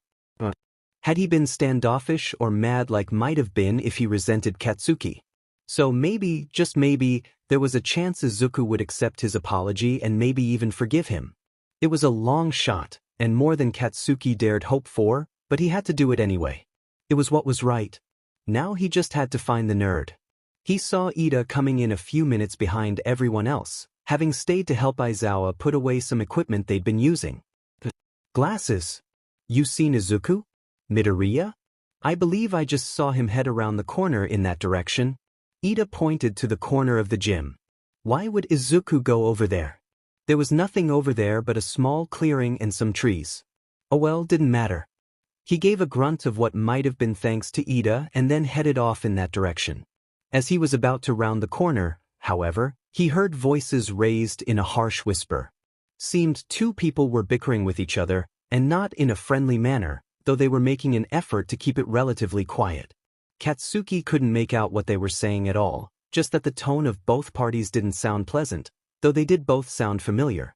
Knowing he probably shouldn't, he nonetheless kicked into his stealth training and quietly peeked around the corner to see Izuku in a slightly perturbed state and having some kind of whisper fight with the wind bastard, who looked equally exasperated by the whole thing. All at once, several things clicked together in Katsuki's head. He'd seen couples fight before. He'd seen it with his parents, with Kirishima and Mina, with Ida and Uraraka even. He knew what a bickering couple looked like. They looked just like how Wind Bastard and Izuku looked now. He also remembered his conversation with Todoroki last week. The one where he said Wind Bastard had a boyfriend. A boyfriend who Todoroki thought might be the analysis student that was coming along with Shiketsu. The analysis student who turned out to be Izuku. Izuku and the Wind Bastard were dating. Had been since first year, apparently, if Todoroki was to be believed. And they were currently fighting about something, though Katsuki still couldn't hear about what. Honestly, for all he knew, they could be fighting about him. If they'd been together for around 2 years now, then who knows what kind of things Izuku had told him about their past. Maybe Wind Bastard was just finding it all out now and was pissed at Izuku hiding it. Or maybe he was upset that Izuku was making nice with his old bully. There were any number of things they could be fighting about, some related to him and maybe some not. But either way, there was nothing to be gained by Katsuki of all people interrupting them mid-quarrel. He turned around and left them in peace, heading towards the lockers to change. He was honestly a fool. He'd actually hoped somewhere in his mind that maybe Izuku would forgive him and want to be his friend. Maybe some deep-buried part of him even hoped that friendship might grow to something more. What an idiot he was. Why the hell would Izuku ever want anything to do with him? He was professional today. So what? Izuku had only ever been polite to a fault. It didn't mean he wanted a walking reminder of his terrible childhood hanging around him. He had his own life to live now, and Katsuki just had to face the fact that he wasn't a part of it anymore, and he probably never would be again. Well, maybe this just isn't working out. Yeah, maybe it isn't. It had been a full week, but Izuku was still playing the conversation over and over in his head. He was honestly still playing every fight they'd ever had over and over in his head. Things with Inasa had gone really well for a while after they'd first gotten together. It honestly didn't change too much from when they were just friends, mostly because of the rules about Shiketsu students dating each other. That hadn't really been a problem. They got along great as friends, got to see each other constantly at school, have lunch together almost every day, and when schedules allowed go on the occasional date. At some point, though, it stopped being enough. They got to have lunch together almost every day, but they weren't allowed to do anything to express their affection for one another. They didn't behave any differently with each other than they did with Camy. If anything, they ended up being less physical with each other than they did with their regular friends because they wanted to be above reproach and avoid all suspicion. So while Izuku felt no qualms about a friendly hug with his classmates or Camy or any of his friends in the hero course, it felt like he wasn't allowed to hug his boyfriend because then people might figure out that Inasa was his boyfriend in the first place. It was frustrating, but they made it work, for a time. They'd make extra effort to try to see each other away from school on weekends and go on dates whenever possible, but Inasa's busy training schedule in the hero course, plus his internship, made those dates very infrequent. It didn't really start being a problem, though, until their 3rd year. They hadn't realized just how much Camy had covered for them at school, both with her social charms and with her quirk. She'd find ways to give them small private moments in secluded hallways or empty classrooms, using an illusion to make it look like they weren't there or just standing guard to keep people away. In their 3rd year, however, Camy had graduated. She was off being a sidekick as pro-hero glamour and wasn't at Shiketsu anymore to give them cover. Which meant what little physical affection they'd been able to show before had shrunk down to almost nothing. On top of that, or maybe because of it, Izuku had started to sense Inasa pulling away from him. Even in moments where they were definitely alone, if Izuku tried to take his hand or lean in for a quick hug or kiss, Inasa would usually pull away or at most give him the barest amount of reciprocation before moving on. Whenever Izuku confronted him on it, Inasa insisted that he was just being cautious, not wanting to get caught. Izuku knew this was a real concern, but at the same time, he couldn't help but suspect there was more to it than just that. In fact, it was this behavior that had led to their first big fight, the day that he'd gone with Inasa's class to the Ue Shiketsu joint training session. It had already been a stressful day for Izuku because he'd known that he would be seeing Kaken face-to-face for the first time in years. While he'd seen the blonde at the provisional license test and on TV at the sports festivals, Izuku was pretty sure Kaken knew nothing of Izuku's life since they'd graduated middle school. Kaken had done the remedial courses alongside Inasa, but Izuku hadn't told his friends too much about his past. They knew he hadn't had many friends and that he'd been bullied a lot, but he never said anything about the who, so to Inasa, Kaken was just another UA student, albeit an aggressive one. The day of training actually hadn't gone too bad though.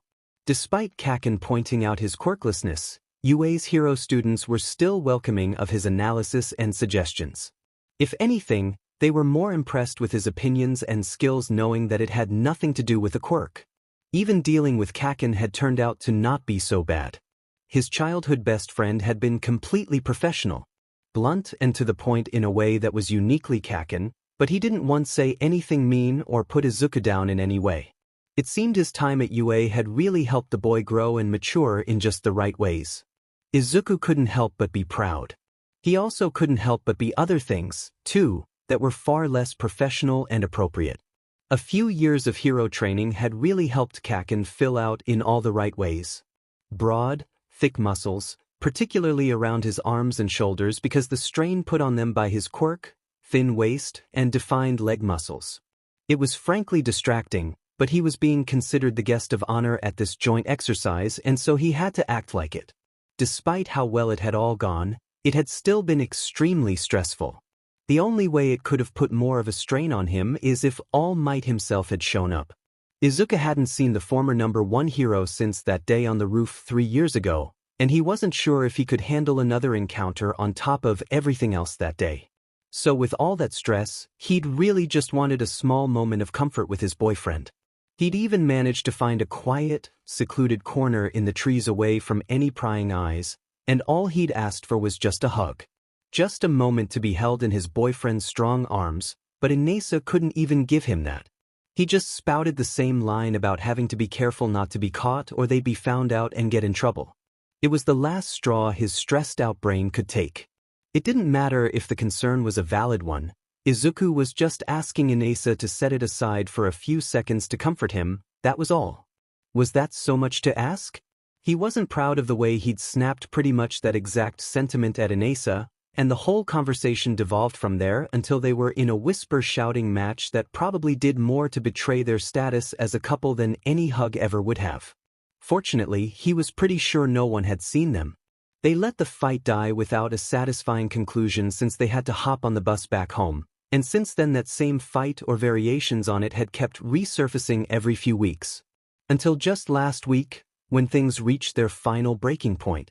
Izuku had been keeping a dark, jealous theory in the back of his mind for months, but at a certain point in their umpteenth fight, he couldn't hold it back anymore. "It's because you like Todoroki-kun, isn't it?" Izuku bit out. Inesa, for his part, looked taken aback. Izuku was maybe being paranoid, but he felt like his boyfriend had been more surprised that Izuku had caught him on it than he was by the actual content of the accusation. He still denied it though. "What are you talking about, Zuku? You spend more time with him than you do with me at this point. Because we're training. Working on the combo move you helped us build together. And I'm interning at his father's agency this year." It was true, Inesa had been interning for Endeavor this year, having moved past his hatred for the man somehow. Izuku suspected that somehow had a lot to do with a certain boy with bicolored hair. "Still, I'm your boyfriend, Inesa. You should be able to make time for me. I don't even ask for a lot. And besides, I've seen the way you and Todoroki look at each other and interact with each other. You look like more of a couple than we do." Izuku wasn't sure what he hated more in that moment, the ugly jealous monster he was letting out or the angry tears that were running down his face. He knew Inesa would never do anything as awful as cheat on him, but that didn't mean that he didn't have feelings for Todoroki. Inesa looked actually hurt by the accusations Izuku was flinging at him. In the days and weeks after this fight, he'd feel genuinely bad about it, but in that moment he was too angry to care. They'd sat in silence for what could have been a few seconds or a whole hour, Izuku couldn't be sure. Inesa looking hurt and sad, and Izuku looking hurt and angry. Eventually, Inesa broke the silence, his voice barely more than a monotone, a stark contrast to his usual boisterous manner. "Well, maybe this just isn't working out." "Yeah, maybe it isn't." Deep down, Izuku wished he could have been more level-headed in that moment. Calmly tried to discuss things like the adults they almost were. But that's not what happened. Instead, they quietly finished their conversation, no longer dating. No longer boyfriends. They had broken up. That had been a week ago, and Izuku wasn't feeling any better about the whole thing. He'd retreated to his room whenever he was home and had taken to having lunch alone. Deep down, he knew that he and Inesa would probably be fine. It wasn't like there was any bad blood between them, but it would be a while before he could be around the other boy, his ex, he so helpfully reminded himself, without feeling awkward. He also felt an overwhelming sadness. His brain was torn between remembering the fun times he'd had with Inessa and the feeling of inevitably like he'd known this would be coming one day. He was trying really hard not to be too self-deprecating, but he'd always felt like he wasn't really good enough for Inessa. He was just a quirkless nobody with half a talent for analysis, but Inessa was a hero all the way through to his core. He deserved someone as great as Todoroki by his side. He shook his head and lightly slapped his cheeks with both hands. He needed to stop this. These thoughts were spiraling out of control. He needed to let his emotions out. So he grabbed the acoustic guitar his mother had gotten him for Christmas last year and set up his camera. No point bothering with the full recording setup for this. He just wanted to get his emotions out. It was honestly a miracle he remembered his hoodie and mask before he hit record. Katsuki was so ready to be done with school. Don't get him wrong, he loved his time at UA and learned a lot, both about being a hero and honestly about just being a decent human being. He was still short-tempered, but he was much better about controlling it when he needed to and about not lashing out at people who didn't deserve it. That said, it was just a few weeks until graduation and he was ready to get the hell out of here and start doing the job he was made for. He already had everything laid out and ready to go. He'd been offered sidekick positions with a number of the top heroes and had been tempted to accept a few of them, but he was ultimately taking the road less traveled. As with anything in his life, he was going to approach being a hero the Katsuki Bakugo way, which meant he wasn't going to be anybody's sidekick. Nope, he was going to do the reckless thing and open up his own agency. His parents had very generously provided the startup funds required to get a small building on the outskirts of Tokyo and to procure all the proper permits and licensing, and the entire Baku squad had signed on to be his sidekicks. Honestly, them being his sidekicks was really just a formality, since a hero agency led by a team of 5 people was bound to be a bit unwieldy. So they'd all decided, without consulting Katsuki of course, to make him the big man in charge. And so they decided to form the Dynamite Hero Agency upon graduation. Honestly, he was glad to have them being sidekicks, because it meant he didn't have to worry about the bullshit minutiae like hiring HR reps and support techs and analysts and all that other shit. He left Zero, surprisingly the most responsible of the Baku squad, in charge of all that. Zero had tried to talk to him exactly once about some garbage about someone he was considering for their main HR rep and hiring manager, but Katsuki cut that shit out quick. If they've got good qualifications and you like them, hire them. Otherwise, kick 'em to the curb. Either way, don't bother me with it. Pretty much everything was coming along well too. He was moving into a decent apartment near their agency along with Kirishima and Mina. The agency was ready to open for business 2 days after graduation. He'd been convinced to take at least 1 day as a mini vacation before losing all semblance of free time once their careers got started. All they had to do was actually make it to graduation. Aizawa wasn't going easy on them just because their schooling was almost over. If anything, he was pushing them harder in these last few weeks than he had the entire rest of their time combined, but it honestly was to be expected. The man just wanted to make sure his students were as ready as they possibly could be. Katsuki respected that. Besides, after a rough day of training, he still had his guilty pleasure to fall back on, watching Izuku sing. He hadn't seen the green-haired boy in person since the joint training session. Todoroki had invited him to come practice the ice tornado with him and Inessa and Izuku, but Katsuki always came up with an excuse. He didn't want to be the possible cause of any more strife in Izuku's life or his relationship, so he'd politely excuse himself from it. That didn't mean he had to stop watching the nerd's videos though. That was still a joy he allowed himself. Honestly, he couldn't stop himself if he tried. He was just too drawn to Izuku in ways he couldn't even begin to understand. He was just settling into his dorm room after a particularly harsh day that left him with more than a few bruises, ready to listen to his favorite of Izuku's older stuff, when he saw the alert from YouTube. YouTube 3 hours ago. Deku has uploaded a new video. Fuck, he must have missed the notification on his phone. He was pretty wiped after training and hadn't bothered to even look at the thing before tossing it into his bag, immediately forgotten. But now he had something to unwind with. A new video was always a treat, especially in this last year. Izuku had been posting less frequently in the last several months. Katsuki assumed it was because he was going through his own end-of-school hell over at Shiketsu. Katsuki settled into his desk chair, put on his headphones, and hit play on the video, ready to listen to it on repeat while studying if it was good, which, let's face it, all the nerds' videos were good. Almost immediately, Katsuki recognized that something wasn't quite right. There were a lot of obvious signs. First, this was the first video in a long time that was back in Izuku's bedroom rather than the recording environment he'd set up for himself. Second, Izuku was holding an acoustic guitar.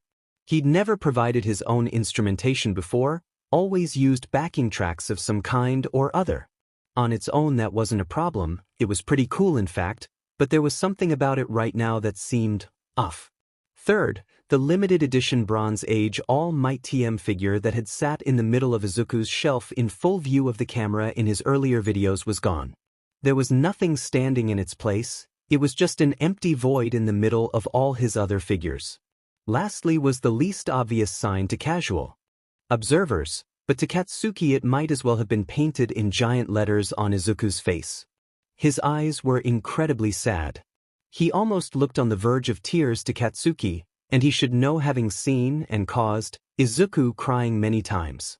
Before Katsuki could process any further, Izuku let out a quiet sigh and started to strum at his guitar. A slow, somber melody began to fall from the instrument like water beginning to slip through the cracks in a crumbling dam. After a few bars, Izuku began to sing. It was a sound unlike any Katsuki had ever heard from Izuku's lips. It wasn't just sadness, it was melancholy. It was sorrow. I heard there was a secret chord. That David played and it pleased the Lord. But you don't really care for music, do you? Well, it goes like this: the fourth, the fifth, the minor fall and the major lift. The baffled king composing hallelujah. Hallelujah. Hallelujah. Hallelujah. Hallelujah. What the hell happened? Izuku was still wearing his hoodie and mask like always, but the emotion was still written all over his face. His eyes were screwed tight as if trying to hold back the tears that wanted to flow. Well, your faith was strong but you needed proof. You saw her bathing on the roof. Her beauty in the moonlight overthrew you. She tied you to her kitchen chair. She broke your throne and she cut your hair. And from your lips, she drew the hallelujah. Hallelujah. Hallelujah. Hallelujah. Hallelujah. Katsuki had seen Izuku cry. He'd seen him upset in countless different ways. He'd seen him indignant, and he'd even seen him righteously angry. But he'd never seen this before. Katsuki felt his heart squeeze in his chest. He'd been trapped and suffocated by a monster made out of sludge before, but still, this was the most helpless he'd felt in his entire life. Baby, I've been here before. I've seen this room and I've walked this floor. You know, I used to live alone before I knew you. And I've seen your flag on the marble arch. And love is not a victory march. It's a cold and it's a broken hallelujah. Hallelujah. Hallelujah. Hallelujah. Hallelujah. It was in that moment, as he watched the tears finally slip out around his eyelids. As he listened to Izuku's voice break, just ever so slightly, as he sang the words, cold and broken hallelujah. That was when it clicked for Katsuki. This was heartbreak. Someone had broken Izuku's heart and Katsuki was probably going to have to kill them. Izuku continued on into the next verse, but Katsuki was distracted. There was nothing else this could be. He and the wind bastard must have broken up, and Izuku wasn't handling it well. That bald motherfucker. How dare he? Did he not fucking see what a fucking treasure he was throwing away? Any fucker would be goddamn lucky to be Izuku's boyfriend, and this motherfucker was just tossing it away like it was nothing. He took a deep breath and counted to 10 before he lost control of his quirk and set off the dorm's fire alarm again. He managed to bring his focus in again in time for the final verse of the song. Maybe there's a God above. But all I've ever learned from love was how to shoot somebody who outdrew you. And it's not a cry that you hear at night. It's not somebody who's seen the light. It's a cold and it's a broken hallelujah. And then Izuku was repeating the final refrain of hallelujah over and over. The tears were flowing freely now, slipping over his mask, but it didn't ruin the effect of the song. If anything, it strengthened it. Izuku poured all his emotions into these final hallelujahs. Katsuki had never heard anything so heartbreakingly beautiful before in his life. And through it all, He didn't let a single note falter from the guitar. It was like his fingers had a mind of their own, focused only on keeping the music going. By the time the final, long-held note drifted off, Katsuki had a tear in his own eye. On the screen, Izuku let out a long breath before wiping the tears from his eyes with the sleeve of his hoodie. "I'm sorry guys." As credit to the nerd's never-ending endurance, he chuckled.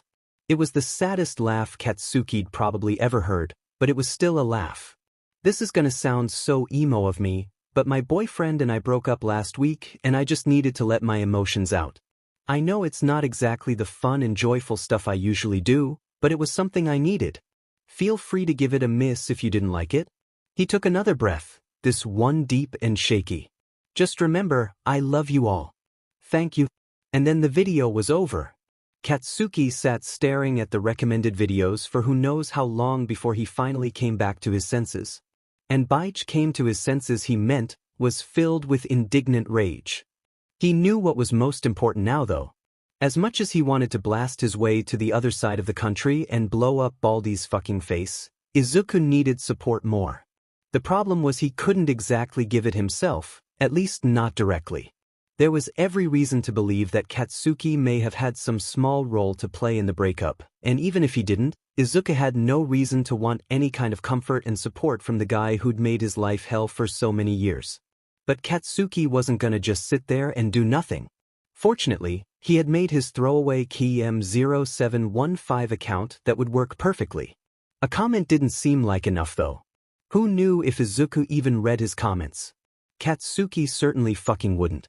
He could message him directly, but fucking YouTube didn't have a direct messaging system.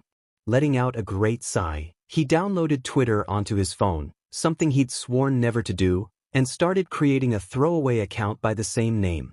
A notification is here. Izuku was roused from his pseudo-nap by the sound of All Might loudly announcing that he had a notification on his phone. Recording that video earlier had been cathartic in a way. It let him release a lot of his pent-up emotions surrounding his and Inase's breakup, but it also kind of broke the dam of those emotions.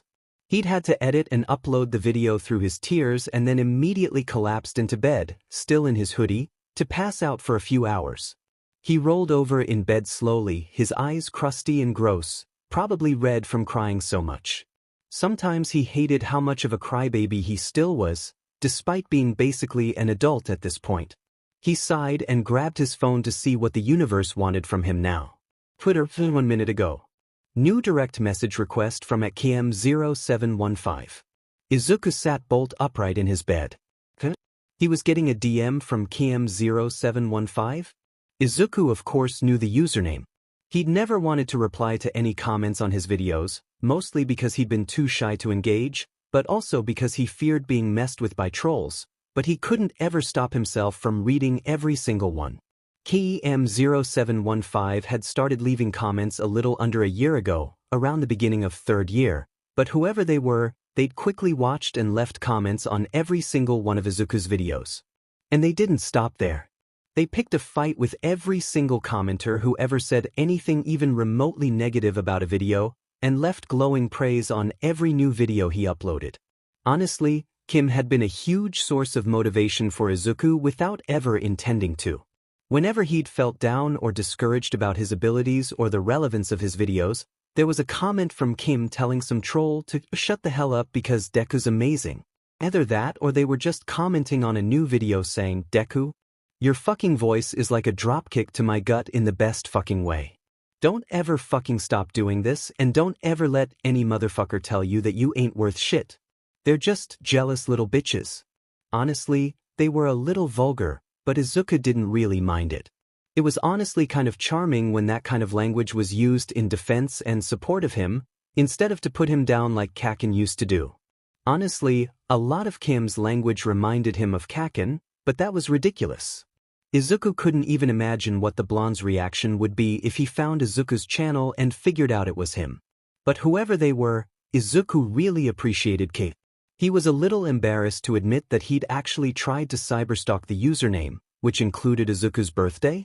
Weird, but probably just a coincidence, since the initials Kim didn't mean anything to him. He'd come up empty though. He couldn't find a trace of that username anywhere else on the internet, just in the comments of his videos. But now he was getting a Twitter DM from that username, which definitely hadn't existed before. Izuku had checked. He opened the app and accepted the message request. At Chem0715. Your boyfriend is a fucking idiot. Any guy would be lucky just for a chance to date you, so anyone who'd let you go is a fucking moron. Fuck, I hope that's not too forward of me, you don't even know who I am. Fuck, I can't figure out how to unsend this. What? This is awkward. Izuku couldn't stop the joyous laughter that bubbled up out of his throat. It was the first time he'd genuinely laughed since before the breakup. This guy, he assumed at this point, based on the context of the message and his phrasing, was actually doing a great job of cheering him up a little, even if it wasn't in the way he maybe intended. At Deku sings, thanks. That actually means a lot. And you did manage to make me laugh, so, yeah, thank you. At Chem0715. What? You're welcome. At Deku sings. Also, thanks for all your comments on my videos. I know I don't ever reply, but I've read every single one. It means a lot to have you supporting me. At Chem0715. That's fucking embarrassing. I didn't think you'd ever read those. At Deku sings. Well, I did. Grinning face with smiling eyes. And you don't have to be embarrassed. It was actually really nice having someone be so enthusiastic in their support of me. Besides, you're basically my #1 fan. At Chem0715. Damn right I am. Anyway, I gotta go. Study time. Just remember what I said. Your ex is a moron if he can't see how fucking great you are. So pay him no fucking heed, got it, Deku? Wow, this guy really was a lot like Kaken. Somewhere in the deepest corners of his mind, thinking that it was true made him smile just a little bit. At Deku sings. I'll keep that in mind. Also, feel free to message me if you ever want. I'm not one for talking to my fans, since I'm way too awkward. But I think I can make an exception for my #1 fan. There was a decent-sized pause before Kim replied. Had he gone too far? Was he being socially inept again? Had he just ruined the first positive social interaction he'd had in weeks? At Chem0715. Yes, same to you. Message me whenever. Izuku let out a sigh of relief. Kim was right. If Inasa couldn't see the value in their relationship, then it wasn't worth getting torn up about. He just needed to pick himself back up and keep moving forward. He had graduation in a few weeks, and then he was off to college at the University of Tokyo. He had a dream to fulfill, and he was going to see it through, no matter what. Halfway across the country, Katsuki had a giant grin on his face. He couldn't help it. He was almost giggling to himself alone in his dorm room. He'd almost said too much and given away his identity, which would have been extremely awkward, but that didn't matter. There was only one thing that mattered at that moment.